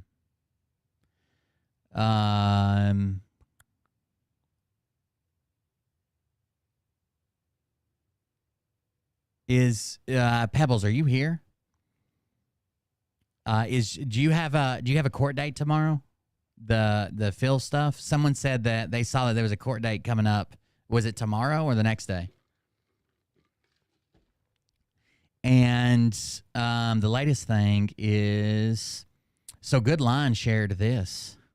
It says, scope it out. A big one. The Michelle Moore Show. The Michelle Moore Show for April 22nd. So they did another interview. Oh, thank you. There's a donation that came through. Appreciate it. Thank you very much. I think Pebbles has a court date tomorrow, but I'm not positive. Someone mentioned it earlier that they saw it was tomorrow or the next day. I can't remember. So he shares this, which is interesting because this guy's obviously anti-Scott McKay. And his Dr. Zipper service is all Scott McKay. Is all Scott McKay. 100% Scott McKay.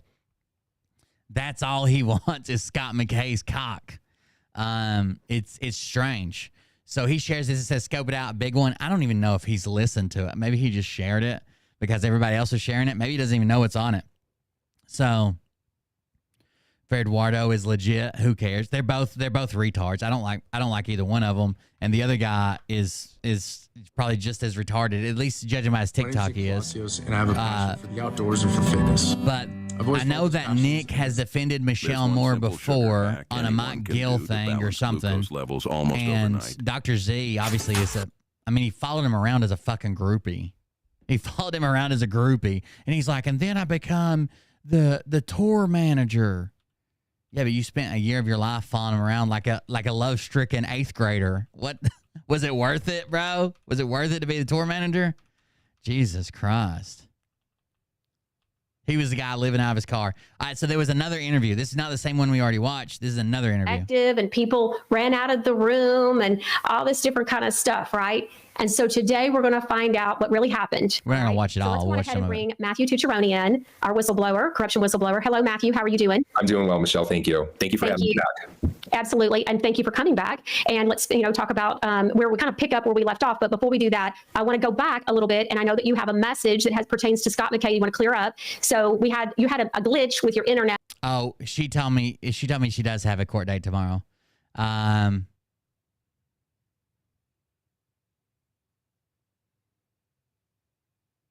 Yeah, she has a court date with Phil tomorrow over the anti-slap ruling. It seems like El Jefe's pretty. Seems like they're gonna push through, but courts. We'll wait on the judge's decision. Phil's claiming it's his protected speech, and Pebbles made it public. There doesn't seem to be any evidence that Pebbles ever made it public. I've seen some fake, clearly fake. So there's fake Telegram messages that seem as if Pebbles was messaging this person, doing that person, trying to destroy Phil. This didn't happen. I'm almost positive it didn't happen. There's fake messages to that. The problem with fake messages is they would so a lot of these things, when you make a statement, the court just has to accept them as true because there's no way to investigate them right now. We're still in pretrial stuff, right? There's no way to investigate this shit. So the only way to prove or disprove that would be Pebbles sending her phone in for a forensic investigation, possibly. And because Telegram will not work with anybody. Like, they won't give you message history. They won't look it up. They won't see if it was the right account. Telegram doesn't work with the police at all. And so I repeated a viewer question, and it was something to do with a girlfriend and it was that Goldilocks, and it was, I guess, was Mickey Klein Goldilocks. And neither one of us, I don't know anything about Scott McKay's girlfriends or whatever. And so please explain and clear up what you'd like to clear up. Yeah, I would like to clear that up. So we used to call Mickey Goldie when I was doing Bonds for the Win, our team did. And so when the glitch happened and then Michelle asked, is that Goldilocks? I thought that's what she was referring to, because all Okay, so they fixed that. I used to call her Goldie. That's right. So I just, was putting two and two together. And plus, she did purchase the bus for Scott McKay. So I figured, but no, I guess he's got a girlfriend in Hawaii that he calls Goldilocks. Okay. I don't know. Okay. So, but she has this nickname. I mean, what are the odds? So Mickey Klein has this nickname that you and your coworkers had for her at the time that you worked there. And you all called her Goldie. And then Scott McKay has this girlfriend that's apparently known by his viewers as Goldilocks. And so I can see where the confusion happened, especially given the glitch. And it was something that was just a viewer comment or a question that came up. And so we asked it. We apologize for any misunderstanding. I know, Matthew, you expressed feeling terrible for the confusion on that. Also, so we had another thing. I want to clear up anything that has to do with Scott McKay right off the bat. The second part was there was a part that you said that just like Bart always lose. How, oh no. Mickey Klein told you repeatedly that she pays for Scott McKay's bus, and that if he didn't get straight what he's supposed to be doing and blah blah blah, that she was going to cut off the funding for the bus. And so we have a text message today. Let's take a look. That's a big deal, right? Cutting off the funding for the bus, and now we have this text message. This is from one of the three people. Question. Scott is denying, and so is Mickey, that she ever funded him or got him started. She would tell us all the time that she paid for that bus and got him started. And if it wasn't for her, he wouldn't be that big. Yes, I remember her saying that multiple times. So either Scott is lying or Mickey is lying. That are really confirming a lot of what Matthew has said. And so in the blue is Matthew. It was this morning. And so you text to this anonymous lady. You say, question, Scott is denying, and so is Mickey, that she further funded him or got him started. And then you go on to say she would tell us all the time that she paid for that bus and that got him started. And it was... I just pulled up the roulette module for my chat where some of you guys are playing roulette. And it says, when there's a slider here, and it says, how rigged should your system be? Or how rigged your system should be. And it's got a little slider to where I can rig it more or less. Like I can make it 50-50, or I only give you a 1% chance to win, 100% chance to win. I can change it all around, which is awesome. If it wasn't for her, he wouldn't be that big. And then this anonymous lady who used to be a coworker of yours and worked directly for Mickey? For Bonds for the Win. She was on payroll as well. Okay. And she was on payroll. Is that what you said? Okay. And so she says, yes, I remember her saying that multiple times. So either Scott is lying or Mickey's lying. Okay, so there you go. All right, so because there's just kind of some confusion, it seems like, and it has ended up where, unfortunately, there have been some nasty things said about Matthew, and that's not really very fair when he is a corruption whistleblower and is repeating and sharing the things that he knows to be said and done, and so we have that cleared up. So we're going to move on from there, and we're going to talk about February the 28th. Now, we're talking about February the 28th just a couple of months ago. We're talking about 2024. So there was a Maricopa County Board of Supervisors meeting. Now, you have a regular group of people that get together and do work there, but then there's this one lady, Mickey Klein, that comes in, and she's not part of this group, that kind of core group that's been working on a number of things, apparently. One of the things they were very excited about was that there was supposed to be a big deal that had to do with election fraud, which, of course, in Arizona, especially Maricopa County, I'm sure that was going to be. Did Scott McKay didn't run a GoFundMe for the bus. Scott McKay ran a GoFundMe or ran a donation thing. I don't remember what it was, what platform it's on, to start his first tour. The first to fund the rest of the first tour. Because remember, Robert David Steele dipped out. They broke up. That was when he had a rented bus from Robert David Steele. So the rest of that tour, he needed money to rent the bus, expenses, blah, blah, blah. So that was for that. The second, in between the first tour and the second tour, he bought a bus. He bought a bus for like $300,000. But yeah, so when Robert David Steele dipped, he started a fundraiser thing to get his own bus because Robert had rented those, pay the bill, get it wrapped, gas, lodging, all that stuff. But that was a rented bus. Then in between the first and second tour, he bought a bus for $300,000, I think is what it was.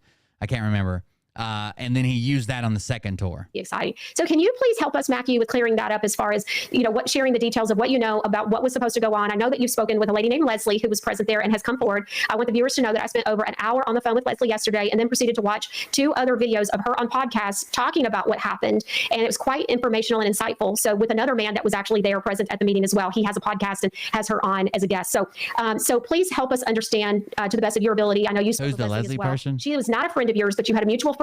A mutual friend, yes. And so this connection got you in contact with Leslie, or Leslie with you, and you all spoke, and then I spoke with her. Now, right. Leslie, I would think it would be fair to say she's been a little bit traumatized herself from the situation, and you said that she was emotional while speaking on the phone, so which I can understand. But Matthew, help us to understand a little bit about that meeting and kind of set the stage for what happened. So that meeting, there was 2 separate events that took place in that meeting. I'll go in the first event. The first event, so Leslie and my friend who put me in contact with her and the whistleblower you're about to see in a few minutes, they've been working tirelessly on election integrity, and they're just people. They're not part of any big groups, and they've already gone to multiple meetings to get this stuff out of the way, and they had a proper way of serving them during that meeting. And what happened was Mickey all of a sudden throws herself in, she gets involved, and she sidelines them at that meeting, which was taking place. So now you have Mickey's event coming in with her production and her kabuki theater and stealing the spotlight from what these real patriots, boots on the ground individuals are doing in Maricopa County. They've worked tirelessly on this. Now, I've been out of the loop, so I'm not sure exactly what they were working on, but I know they've been working on this way before Mickey Klon came into the picture. So she came in, sidelined them, and that's exactly what happened. Mickey took credit for that day. And I don't believe anybody was able to properly serve them because of the theatrics that Mickey displayed. All right, so there are a number of things that and by the way, that is my understanding as well, Matthew, from speaking for over an hour with Leslie yesterday. So we both have the same understanding. I wanted to make sure that we did. So we're going to back up also. So this Board of Supervisors meeting took place on February the 28th. And really, I think the beginning of how it started to really get some traction is there was a tweet by Ann Vandersteel. So let's take a look at this. And so I don't trust any of them. I just like that they're all out here eating each other alive. It does, some of the stuff he says kind of makes sense. Like it was funding Scott. Somebody was. Just run. And so there's a tweet and it says breaking. Now we want you to hear this verbiage. Maricopa County Board of Supervisors just. Yeah, I got one short leg, one long leg, and one third leg. Ran out of a public meeting when they were served the following. Okay. Just ran out of a public meeting. So the Maricopa County Board of Supervisors, which is like your mayor and alderman or representatives or whatever, ran out of the meeting because they were served the following. My name is Michelle Klan, and I'm here today to put you on public notice to inform you that you are not our elected officials. None of you have ever signed an oath to the Republic of Arizona. Instead, you have signed an oath to the office to a foreign corporation, which means it's an act of insurrection. You do not have a proper bond carrying surety for your actions. To we the people, due to all the voter fraud, you have never been formally voted in. Acting as if you have any authority over the people is a direct act of treason. Now, this is not true, and they don't work. This shit doesn't work. So the bond thing is so fucking dumb. The bond is to be called in first of all, not everybody has to have a bond like they claim, including, Board of Supervisors, mayor, alderman. It depends on what state you're in, and school board, teachers. But it's for the people they work for. So like the school board might have a school board members might have a bond for the school system to call upon in the event of some type of fraud or something, right? But it's not for the general public to be like, I don't like your policies, so I'm making a claim against your bond. It's so silly. This says they were served, okay, and that they ran out of the meeting. So let's take a look at another an interview that she had shortly after that. And I'll have to look back and say, let's see, I don't know the date of this interview, but it was within. I heard she was on Nino, so that's another one she's connected to. I heard somebody sent me an email saying that she was on Nino, and she was trying to. This is an older video, but what did they say about it? I just saw her on Nino, and she was trying to. I can't remember what they said.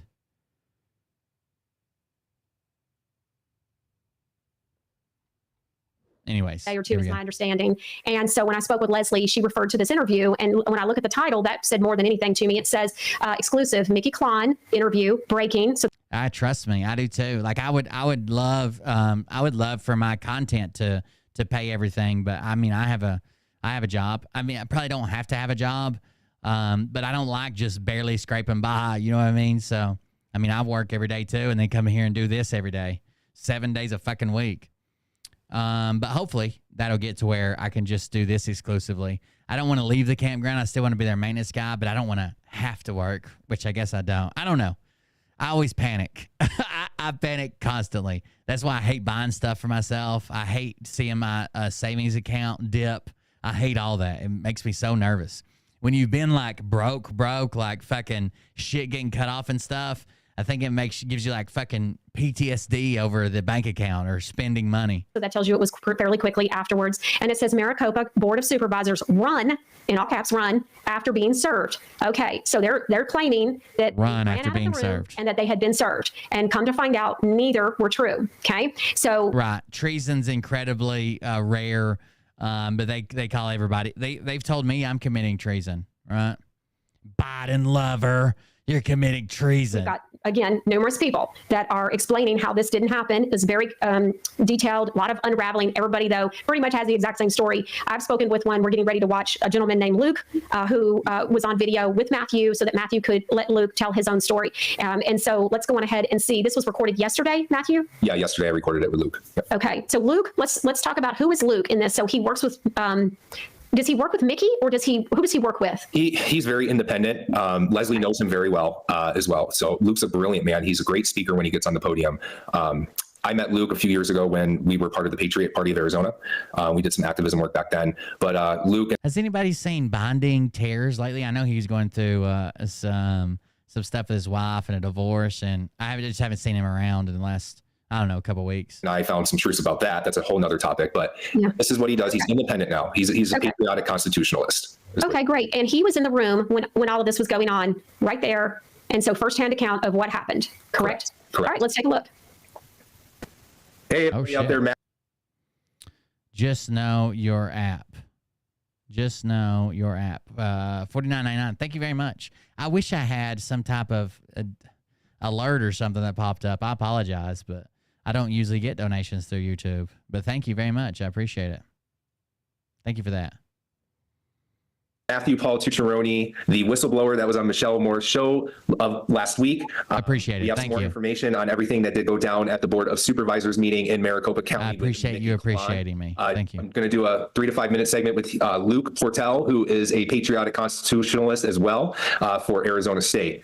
Luke was... so Luke's going to testify what actually happened at the board for the Maricopa County Board. It wasn't that they were served and they ran away. Let's see what actually happened. Plus, if you were going to serve some people and they potentially were going to run away because they were so scared of what you put on the paper and of being taken down, wouldn't you think you would record that? Why is there no footage of this? None. There at the meeting, and he's got some evidence that they were not properly served at the Board of Thank Supervisors. you, Marita. And his own emotions in dealing with Mickey that day, he knew something was off. So I'm going to go ahead and introduce Luke Portell. Luke, so give us your feeling that day at the Board of Supervisors meeting. Was it total BS to you, and why? Yes, it was, because everything that she did was wrong. Like I was mentioning on the phone before we did this call, she walked in, we went up to the 10th floor, and she goes off on a tangent, and she actually, in a lot of ways, did commit an insurrection, because she not only were the affidavits not actually notarized, the 20 affidavits she had to sign, but also she was saying, "Oh, you don't even have to actually give them these affidavits." And she literally just left them on the table or on the counter with the security people. And she's like, "You've been served." Okay. And then she gave them to the security guard and said, "You've been served," after she tried to start an insurrection. Was this after she made the spectacle in front of the Board of Supervisors who actually had adjourned the meeting like minutes before she even was speaking? Yeah. So the 10th floor happened after they adjourned the meeting. And then after they adjourned the meeting, another individual spoke out, and that's why they adjourned the meeting. And then Mickey Klon got up and started going off on a tangent. So the meeting was already over. They'd already adjourned the meeting. And talking about how the Board of Supervisors can be removed within 72 hours. And if they're not removed, the military can come in and actually move them by force. Because you got 72 hours, Board of Supervisors. And then if you don't do it, then the military's coming to take. How do people say this and think that it makes sense? First of all, our military can't even act on U.S. soil, okay? Except for some very, very rare circumstances. But you're going to basically what is a mayor, the mayor of your town, and the people that represent you under the mayor, and saying, "Oh, military's going to come in here and take you out of office." For real? Because they're violating their oath of office. The reason everybody's coming to Arizona, Desert, is because they think that's the biggest fraud. One of their things that proves fraud happened in Arizona is that Fox News called it for Biden. Fox News doesn't have anything to do with the results. If they would have called it the day before and said, "It looks like Biden won Arizona the day before voting started," that still wouldn't affect the vote. I don't understand that. How is that a thing? And she also claimed that she had the oath of office, but she failed to provide any evidence of it. Right. So typical tactics that she was pulling with Bonds for the Win. You serve them a letter of intent, a warning based off of their bonds and oaths of office, and it goes nowhere. She did not have them notarize or sign. And from what I'm hearing from a lot of people down in Maricopa, she requested to speak towards the end of the meeting when it was adjourned. So she was pretty much going off on her tangent in front of nobody. Correct. So So they had already stepped out. So she did her whole speech, but the board wasn't even there. Board members were already gone. The board members were gone, and she claims she served them, and then they ran away. So she actually left her paperwork with the security guard, and they were already gone by the time she even spoke. They were gone already. They didn't run out after being served. They left after the meeting was over, and then she yelled about them. Already left. And then that's when she got on the microphone and she started promoting her Bonds for the Win. Oh, yeah. I can't believe that they can claim to be patriots, love our country, love our processes, our systems, our Constitution, and then out the same fucking mouth that they claim all those things, say with a straight face that the military is going to take Biden out of office and insert Trump. Well, then you don't love our system, our process, our country, how it was founded, or the Constitution. The military doesn't get to take a president out and put another one in. Or they'll say, "This is a military operation. It was made years ago for Trump." No, it wasn't.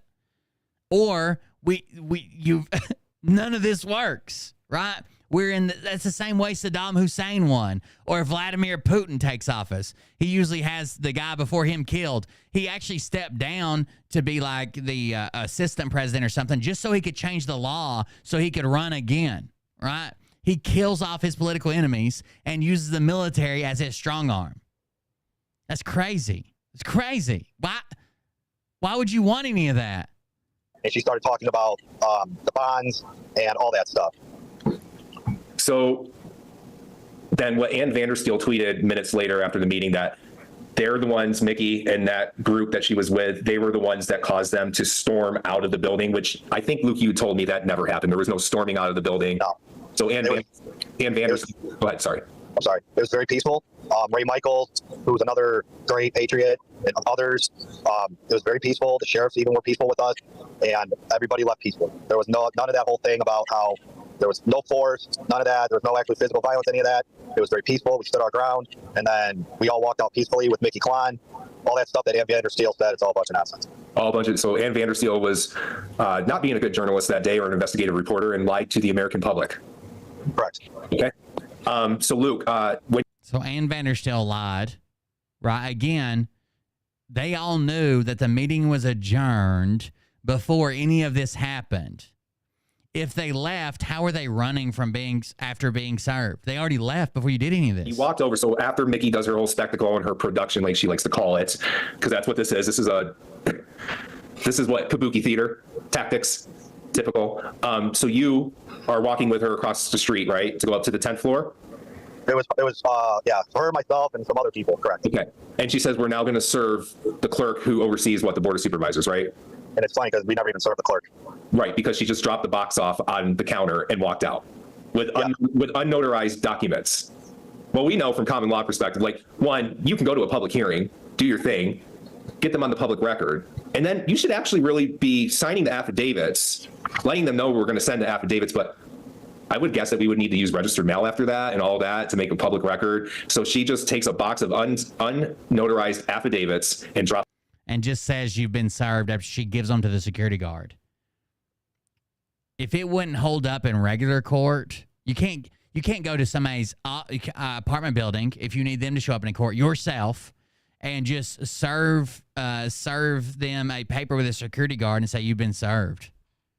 Drops them off on actually really common law perspective. Like, one, you on the counter and walk her who oversees the board of supervisors. It was on her production, like she likes to call. Correct. Okay.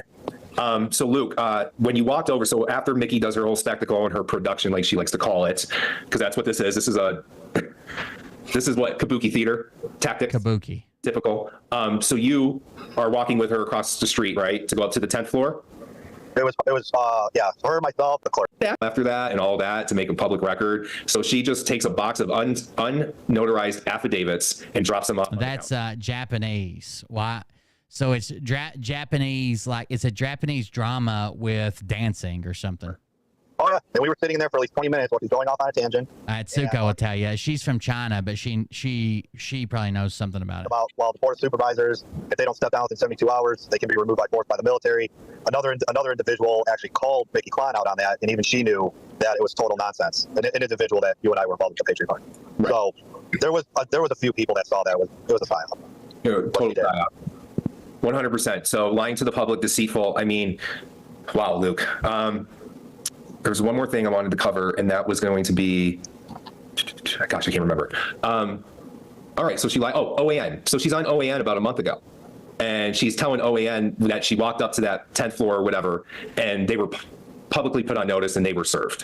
Which now you're telling me there was no proper serving. They were not served, and so they didn't even know that she was there. They left before that. They didn't even know she was there. OAN now is reporting this, and they're still running with that same narrative. I just saw a rumble on Mickey Klein with OAN. So Mickey Klein, again, lied to another news source. Now, I'm not going to call out OAN because they could have just made a terrible mistake, but I would think that they would do more of their own due diligence, being a big network like OAN, that they would, It seems like Maricopa County,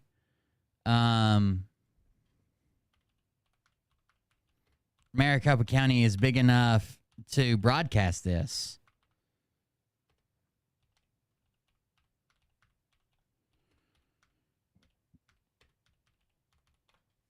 There'd be a recording of this.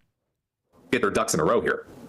Yeah, I mean, and honestly, there wasn't even one sheriff on the 10th floor either.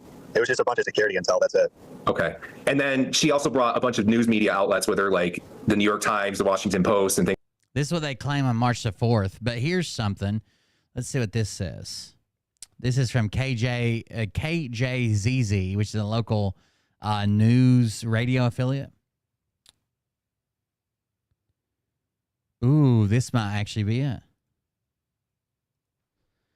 Is this it? The cowards are gone. Let them speak. We're closing the building down. Why are you closing the building down? Is it time? Is there time? The public meeting is now done. It's done. Do we have any volunteers who would like to sign? There she is right there. Okay, this is it. So they're gone. They're gone. And it looks like the security guard, the cops that work there at the courthouse are now saying, hey, we're closing everything down. It's over. It's time to leave. And that's her right there in the jean jacket. Canadian tuxedo over there in the corner. Is there time? The public meeting is now done. It's done. Do we have any volunteers who would like to sign up? This is body politics for the body sovereign. Revolution starts. We have one. Any volunteers who would like to sign up for the politics of the body sovereign? What? Here, would you like to be chairman? Silence. Great. We have anyone who'd like to go ahead and volunteer to be a supervisor? Sure. Anybody who'd like to volunteer to be a supervisor? Don Adams. Great. We have two. Do we have anyone who would like to volunteer to be a clerk of the board? Somebody'd like to volunteer to be the clerk of the board. So she's probably trying. Have you ever seen? Well, I know we've watched it on my show, but you may not have seen that show. When a judge leaves the court, so two different things. Sovereign citizens believe if they go up and seize the flag, that they're in the control of the courtroom. And the other thing is if a judge ever has to leave, like has to step out, take a phone call, speak with somebody privately, whatever, when the judge, they call it abandoning the court, and now the court is null and void, and they're in charge of the court. So because they left, they're like, they left, so now we have new supervisors. Who wants to be it? Meeting outside. This is our they're posted hours on the building offices. They're posted hours. It's a public building. The sheriff's for the public. Just because they call the meeting doesn't mean we have to leave. It's a posted hours.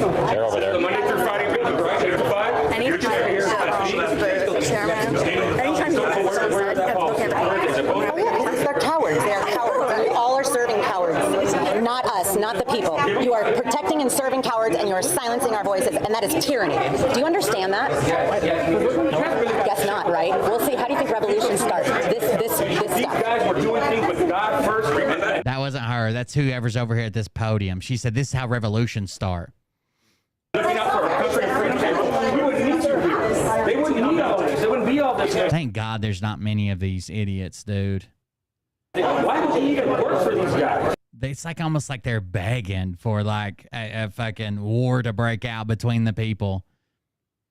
And what's the craziest thing is they'll talk about love and vibrations, this, that, and the other.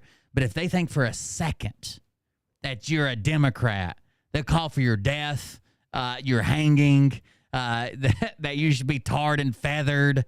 They'll write you off completely. Like, I'm not even a Democrat, and they've done it to me. So imagine if they had somebody who actually ran for office as a Democrat or registered to vote as a Democrat. Love, kindness, vibration. But kill that motherfucker right now. You know what they say. If they were doing what the people wanted, what God wanted, what this country needs. And I've told you and told you and told you, you may not like someone else's stance, but 99.9%, I get it. There's the 0.1% that on the right that are crazy, wild, doing crazy shit just because they fucking hate everybody.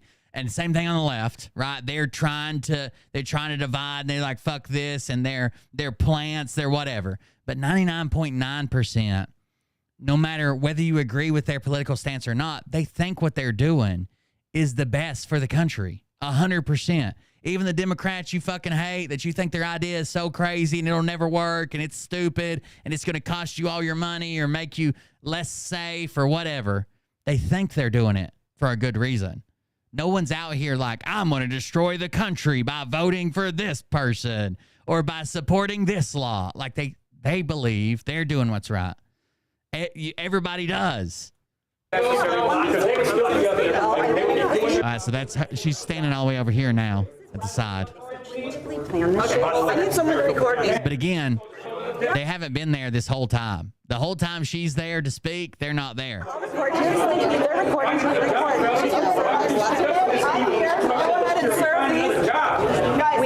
Here we go. They're recording. They're recording now. And she just said, I'm here to serve these guys. Guys, let's pay attention. So she's trying to get everybody quiet. This is her serving them. And after she serves them, they run out of the room, terrified. No, we can do it at the 7th floor right there, and it has to be officially taken in as well. Okay, we can do this. You guys, Can I go live? let's go over to the 7th floor across the street and let's go serve. Yeah, let's go. Exactly what you're doing. So they're gone. They're not being served. This is where they decide to go to the 10th floor of the other building or whatever and serve them. Again.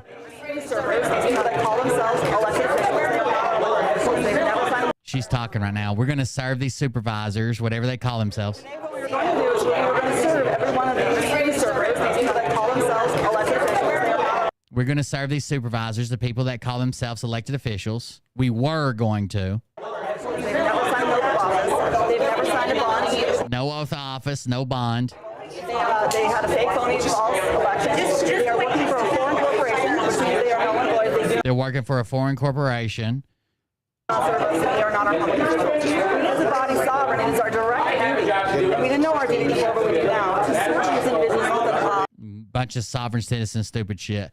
But anyways, it's not the fact that she did or didn't serve. It's the fact that her and everybody that she's with, you know, she probably feeds money to or support to, all came on and claimed that they were served, and then they ran out of the meeting when they know that didn't happen. She didn't even have a single interaction with the board. Personal liability, notice of opportunity to charge, brought this paperwork to them today and now during the meeting, which they cut us off from freedom of speech and of serving them. Personal liability, notice of opportunity to charge, brought this paperwork to them today and now during the meeting, which before we do now. To serve these individuals, personal liability, notice of opportunity to charge, brought this paperwork to them today and now during the meeting, which they cut us off from freedom of speech and of serving them of their own personal liability. Each one of these members are currently serving government, which is a direct violation. So we're serving them with a $1.75 million fine per signature. $1.75 million fine per signature is what she claims. This guy's like, come on, dude, just get the fuck out of here. From this paperwork, guess what? We the people as body sovereign, we're really good at gathering signatures. So I'm sure we could go gather another. I would like to see the video before this. Don't respond to our opportunity to cure, which is to resign within minutes. Resign within 3 days. If you don't resign within 3 days, they will be personally served with a writ of quo warranto and an opportunity again to rebut any one of our claims, which I'm making right now. None of them are signed up for office, none of them are Washington people. All of them are foreign leaders acting as government. They are not our government. Therefore, they will be serving them a writ of quo warranto with the waiver of tort, and they still do not rebut will be notified in the military. They will be held off. They're going to be removed by the military, so she did say that. Hold on, I'm sorry, to a military trial. I think we all know. I wonder if where's that Luke guy? So he's got like a goatee and a hat on.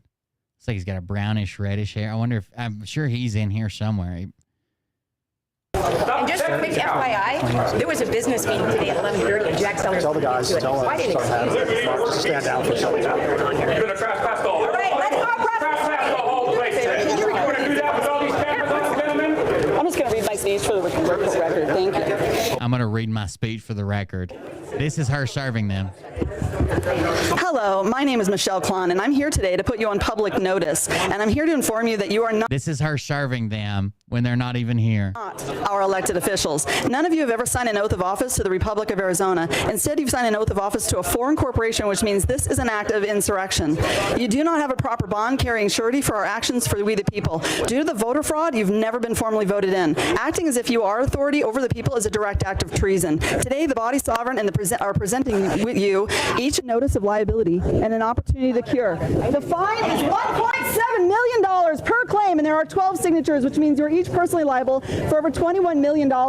You do. She could only get 12 signatures. If you do not resign, yeah, please consider supporting the show. I just saw Dr. J post it. Please consider supporting the show. That's how I pay the bills. I'm thinking about, I have been offered some more sponsorships like video games and stuff. I don't know if you guys would be interested in participating. Even if you fucking hate video games, you don't play video games, it's not your thing. If you just do it to support the show, it'd be great. We get paid by how many people complete certain levels in games and shit. With a writ of quo warranto and a waiver of tort. If you do not rebut these truths, you will remain in office. Yes, that's a JFK Jr. jersey. Notifying the military, and your act of treason will be grounds for an immediate military tribunal. We do not need to tell you the penalties for treason.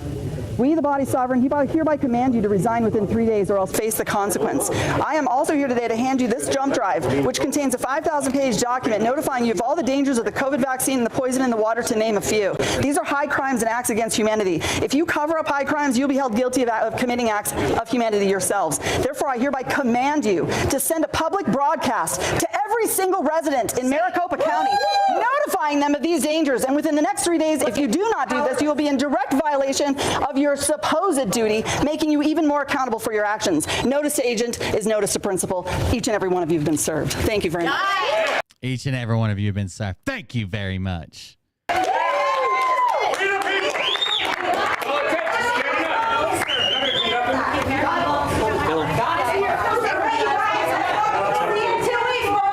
didn't serve anybody. Is that him? Maybe. Is that the guy we're watching here? He looks younger than that, though, don't he?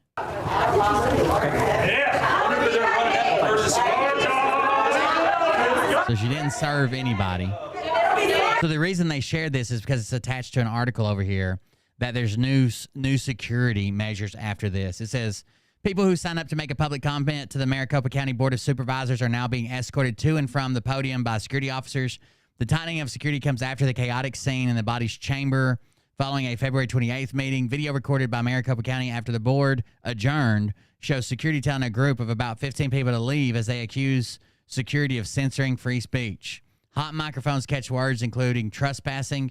You are protecting and serving cowards. You're silencing our voices, and this is tyranny. Do you understand that? Guess not, right? We'll see. How do you think revolutions start? An unidentified member of the crowd says to a county official near the podium. Shortly after, Michelle Klan reads her statement to the no longer present board from the podium. Due to voter fraud, you've never been formally voted in. Acting as if you are the authority over the people is a direct act of treason, Klan said. When the speech is over, the video shows most of the crowd following Klan towards the exit. One person wears a hat that says MAGA and another has on a JFK Jr. jersey. Board Chair Jack Sellers said in a statement that what happened is part of a months-long pattern of disruptive behavior in their meetings. So that's they got new security at the meetings.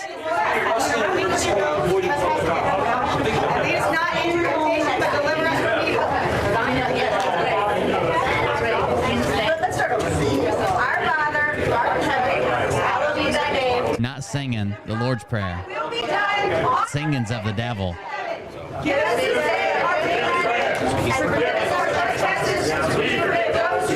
Well, it's going to be us.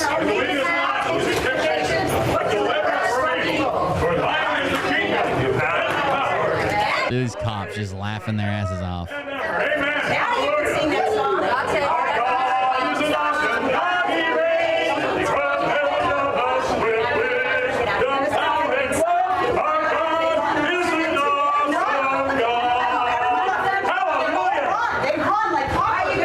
I think God hates you guys.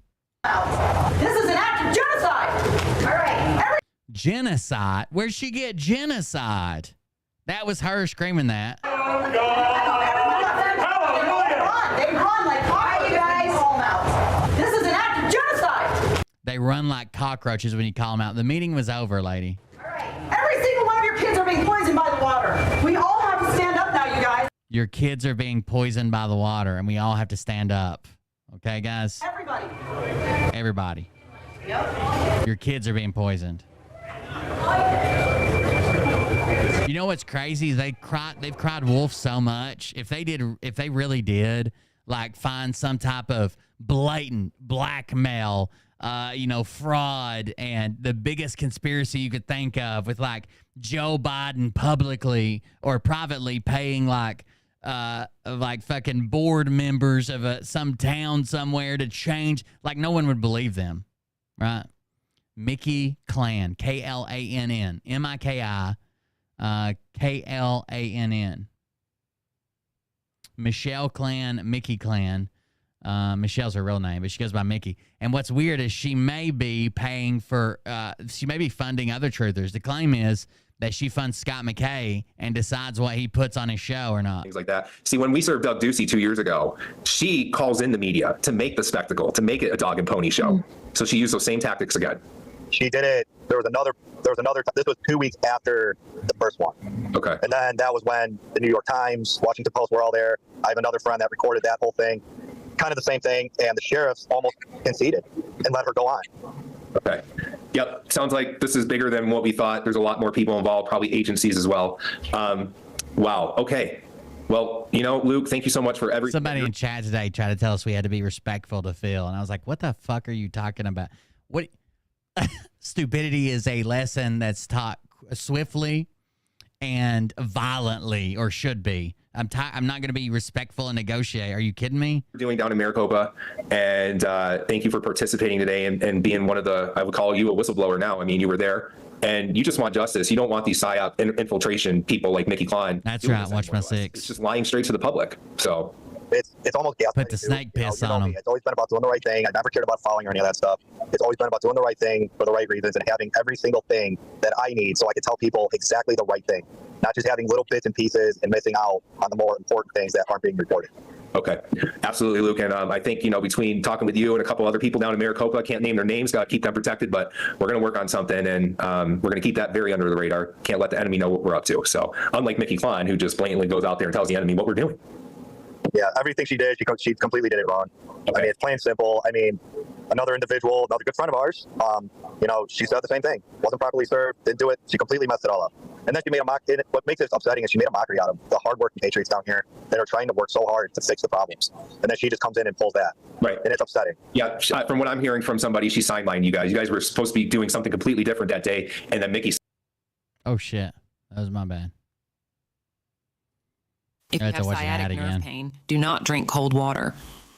Do you know what the #1 vitamin at Walmart is for sciatic nerve? Vitamin? Swollen prostates are finally a thing of the past thanks to this simple 5-second prostate healing ritual. My prostate looks like a basketball. And then Mickey sidelines y'all. And I keep it swollen just in case. The whole entire thing with her nonsense. So, all right. Now, and just one more thing. I know this, because of that now, the Board of Supervisors, I don't know how much money they spent, but now they have a new setup. They have the whole little new jurisdiction. Yeah, I mentally can command it to swell, and then I have a prostate exam just so I can shrink it and show the doctor improvement.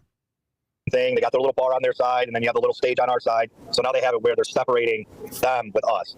Okay. So we're like 200 feet a away. Prostate healing ritual. Set up with the sheriff and the security, and they're all. You almost feel like you're in communist China. They're being totally protected. Yep. And it now, because of her and that stunt she pulled, the security in that building is now even more strict. And it wasn't like that until she pulled that stunt. Okay.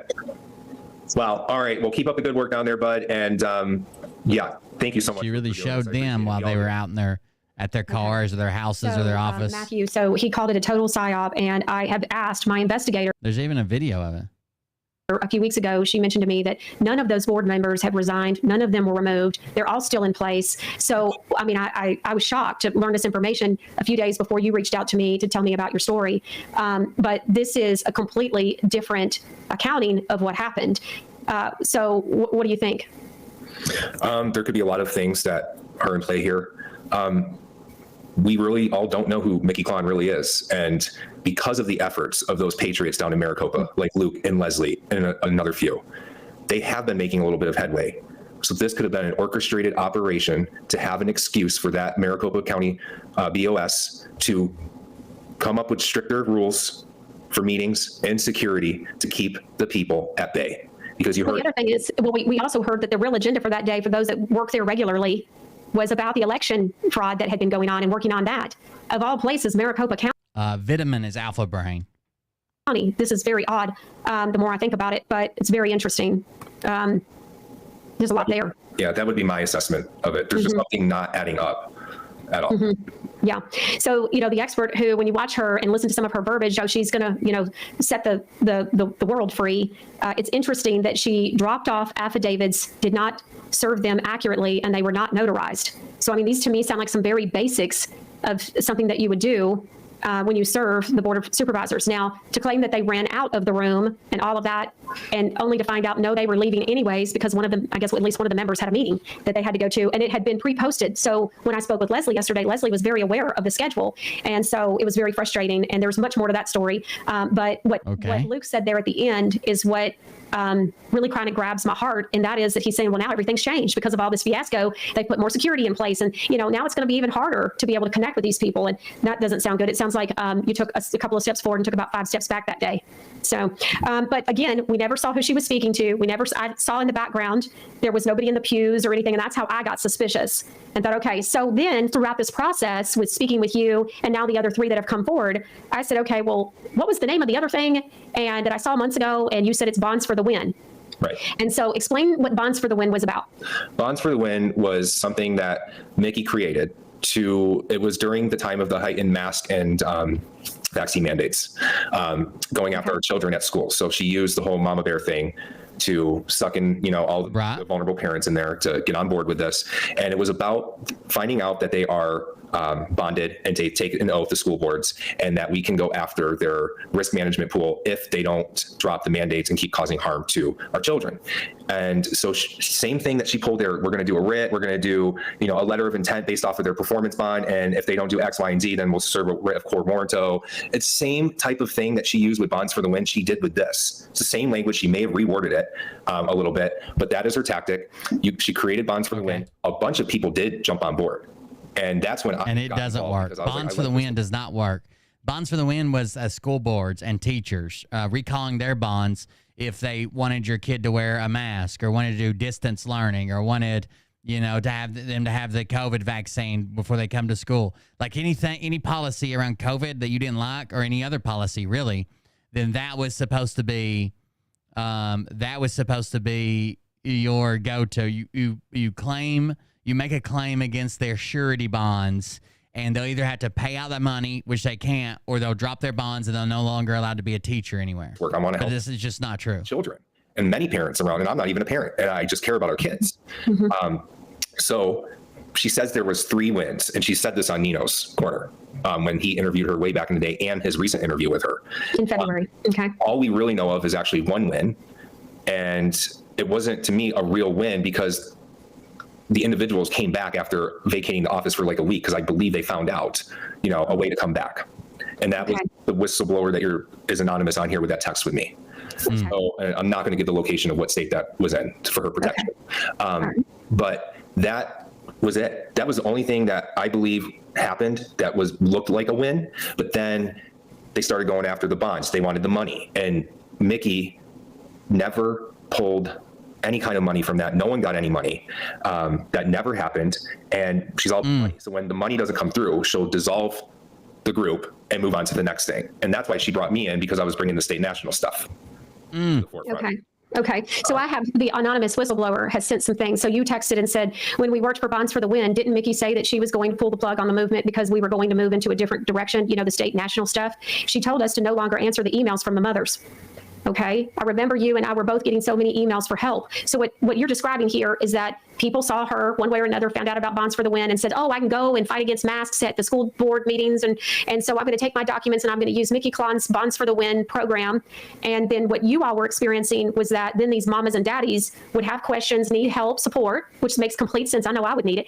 And so you were part of that support team with your other coworkers. And one of them is the one that has asked to remain anonymous. And so you end up saying, you know, y'all are being told, oh, we're all of a sudden not going to help these people anymore. We're moving on to something else, is what you're describing. Okay. You said, I remember you and I were both getting so many emails for help. Are you saying from the mamas and daddies? Yes. Okay. And when we went to Mickey, she had no solutions.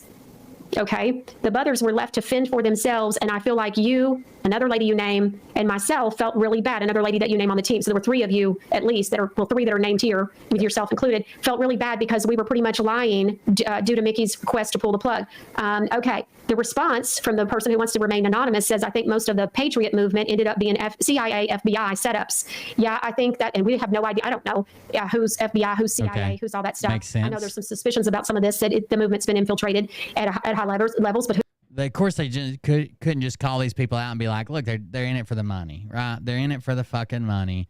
That's what they do. That's the reason they're here. Instead, they're CIA, FBI, they're plants. They're trying to take down the Patriot movement. They hate fucking patriots. But so basically, they end up claiming this show. This is about all I'm going to watch of it. But they end up claiming this show. I'll watch the rest of it personally. But if it's important, I'll show it to you. But they end up claiming that the entire sovereign citizen movement is only for the government to get patriots' names, to know who to put on a list, or who to take down, or who to whatever.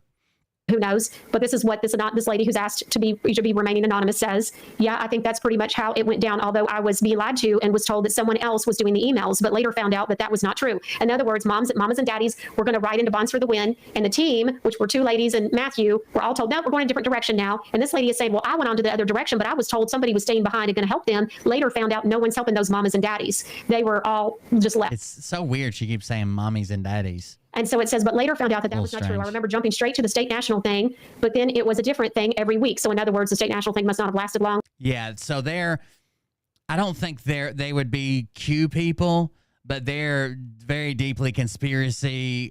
He still believes in the sovereign national bullshit. She has on a bunch of they're very deep in the conspiracies, even though they would probably say they don't believe in Q, or they never have, or never will, or whatever.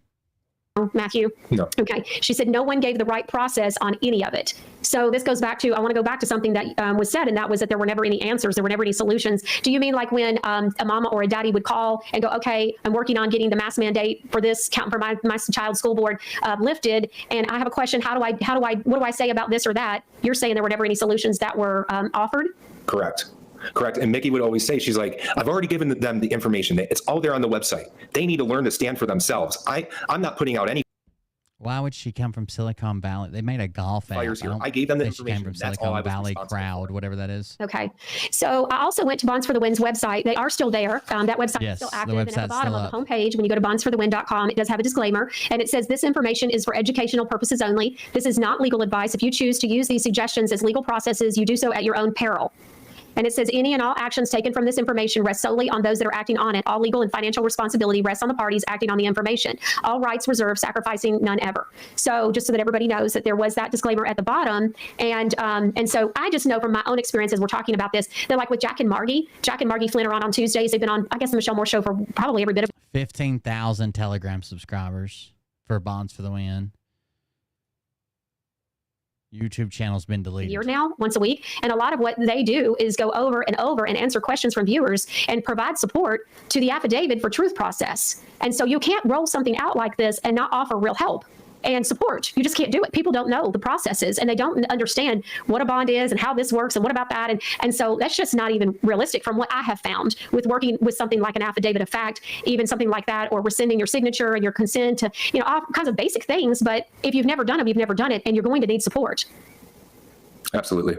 Okay. There's no support. Okay, so we have another story of when, well, let me also go on ahead. Before we move on to a third example.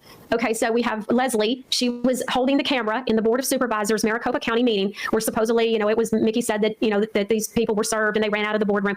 Okay, so Mickey, I texted her this morning and I had watched the Nino interview with Mickey Klon from February, the end of February. So David Rodriguez. And so I say to her, Mickey, I said, Mickey says at the 17-minute and 32nd-minute mark with Nino, what did Listen to this. Hold on. So on this website, it says the insurance company is very clear about their standing on the issue. If a member of the school board votes in favor of following the mandates, they can be held personally responsible for the liability, and the insurance company will not cover those damages. However, if they vote against the mandate and charges are brought up against the individual, the insurance company will defend this person. What?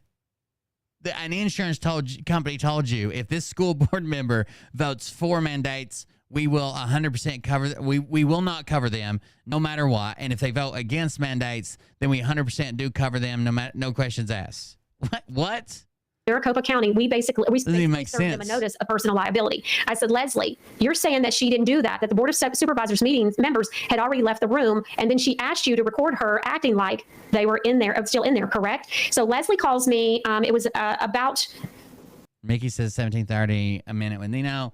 What we did with Maricopa County, we basically served them a notice of personal liability. Leslie, you're saying that she didn't do that. The Board of Supervisor members had already left. Yes. Oh, an hour. So it was right at about 2 o'clock Central Standard Time today. So it would be an hour before we went live on the show. And she said that she had just seen my text message, what I'd sent earlier this morning that you're looking at on the screen. And she says, yes, the answer is yes. That's what I'm saying to you. They were not in the room, and everybody was gone. And then she handed me her phone and asked me to record her. She was getting ready to do something. And so she wanted to record what she had planned apparently to say to the Board of Supervisors, but they had left because of the meeting and that one of the gentlemen had. And so which is a whole other thing, but it was publicly available for everyone to know. And Leslie and the group of people that have been working, like Luke, as part of that team, that group of people, they had been working, really fighting against the election, cheating, integrity, whatever, and fighting for integrity with the elections in Maricopa County. And so it's just a lot to take in. And so they're upset and frustrated, through all of that, because now they weren't able to accomplish what they wanted to accomplish that day and felt really kind of hoodwinked in a lot of what was going on. Leslie watches Mickey on the Nino show, and she's thinking she's going to set the record straight, that she's going to tell the truth. And Leslie tells me yesterday that no, that's not what happened. And she ends up finding out, and you can watch the Mickey Klon interview and see that she's not saying that. She's continuing on with, oh yeah, we served them and this is how this works. And, they ran out the door. And so they show footage, but the footage in the middle of the show is actually people leaving. That they weren't running from Mickey. She hadn't even done that part yet. They were leaving, and she's screaming and carrying on and everything. You've been served, but they were talking about a completely different thing. And so it had to do with a whole nother case that they had been planning to work on that week or on that day. And so had nothing to do with what. Yeah, they left early because of meeting. They had nothing. It had nothing to do with her in any way, shape, or Mickey form. is claiming that it had to do with. And so it's quite shocking. And so, anyways, all right. So anything else you want to add about in all of this? No, not right now. Okay, so I want to go back to what I said at the beginning, and that is, I don't know if it's a psyop. I don't know if it's just misrepresenting what happened. I don't know why you would say that you served people. I don't know why you would say they ran from you when what you did was already when they were out of the room. I don't really know. But what I can say is this goes back. The reason why I took this story on was because I knew it was being misrepresented. There was just no way. And then when I found out from my lady that does investigating for me, who lives in Maricopa County in Arizona, tells me that, oh yeah, all those board members are to be pronounced before two different ways depending on the region of France where it was said. That's why c'est lui que vit or c'est lui que vit. C'est lui que vit. Like this. C'est lui que vit. C'est lui que vit. Still there. I was like, what? And so now, in full disclosure, I do want to go back to Bonds for the Win, and I do want to say that I talked with another truther last night, and he did share that he knows of one particular lady that had that used the Bonds for the Win, and she was able to de-seat 2 people from their positions, is what his understanding is. That's not even true. You cannot. I mean, they might have chose to leave, to resign, but the Bonds didn't do it. So that is the only success story that I'm aware of, and I did find out about that last night. I asked him if he's aware of any results from Mickey Klein and all of this, and he said no, not any. So all he knows of is a lady who locally was able to do that, and it's his understanding that she used the Bonds for the Win process. So that's all I know, and that was all he knew. Can I add something to that, Michelle? Real quick? So, and they. What the hell just happened? All my screens just went black. I don't know. That's it. It doesn't matter really because I was getting ready to stop either way. But yeah, thank you guys for joining us. I'll watch the rest of this. If there's anything interesting, we'll bring it up. I'll watch it probably while I'm on the treadmill in a minute. But it's already 1:10 a.m. So thank you guys for joining us tonight. Thanks for hanging out. If you want to support the show, do that at coldbeer.fun. Thank you for the donations that come in privately. I appreciate that. I did see them. Thank you for that. Yeah, sorry, I've been kind of out of it and busy and delayed and everything's going on. I got Patreon. I got to catch up on. Closing my dad's estate's been a lot more than I thought it was going to be, right? Taking care of everything, getting rid of all of his stuff, going through his apartment, selling his vehicles. All that's just been a bigger thing than I thought it was going to be. Anyways, thank you guys for joining us. I appreciate it. Thanks for hanging out with me. I'll be back tomorrow, hopefully, maybe on time, and we'll see everybody on the next one. Have a good night. Don't do anything that I wouldn't do. There you go. That's your advice for tonight. We'll see y'all tomorrow. But I can tell you this about if this douchebag happens to see this particular show, you don't have the fork and balls to call out the people on this planet by name and tell them exactly who they are and tell them the rest of the world who they are. You don't have the fork and balls. You don't have the balls. Okay, Scott. Here we go. I think I started some shit. Listen off, it's about to get lit. Get the place in the best, you know that stage is set. You better buckle up, cause you ain't seen none yet. Here we go, I think I started some shit. Piss them off, it's about to get lit. Get the place in the best, you know that stage is set.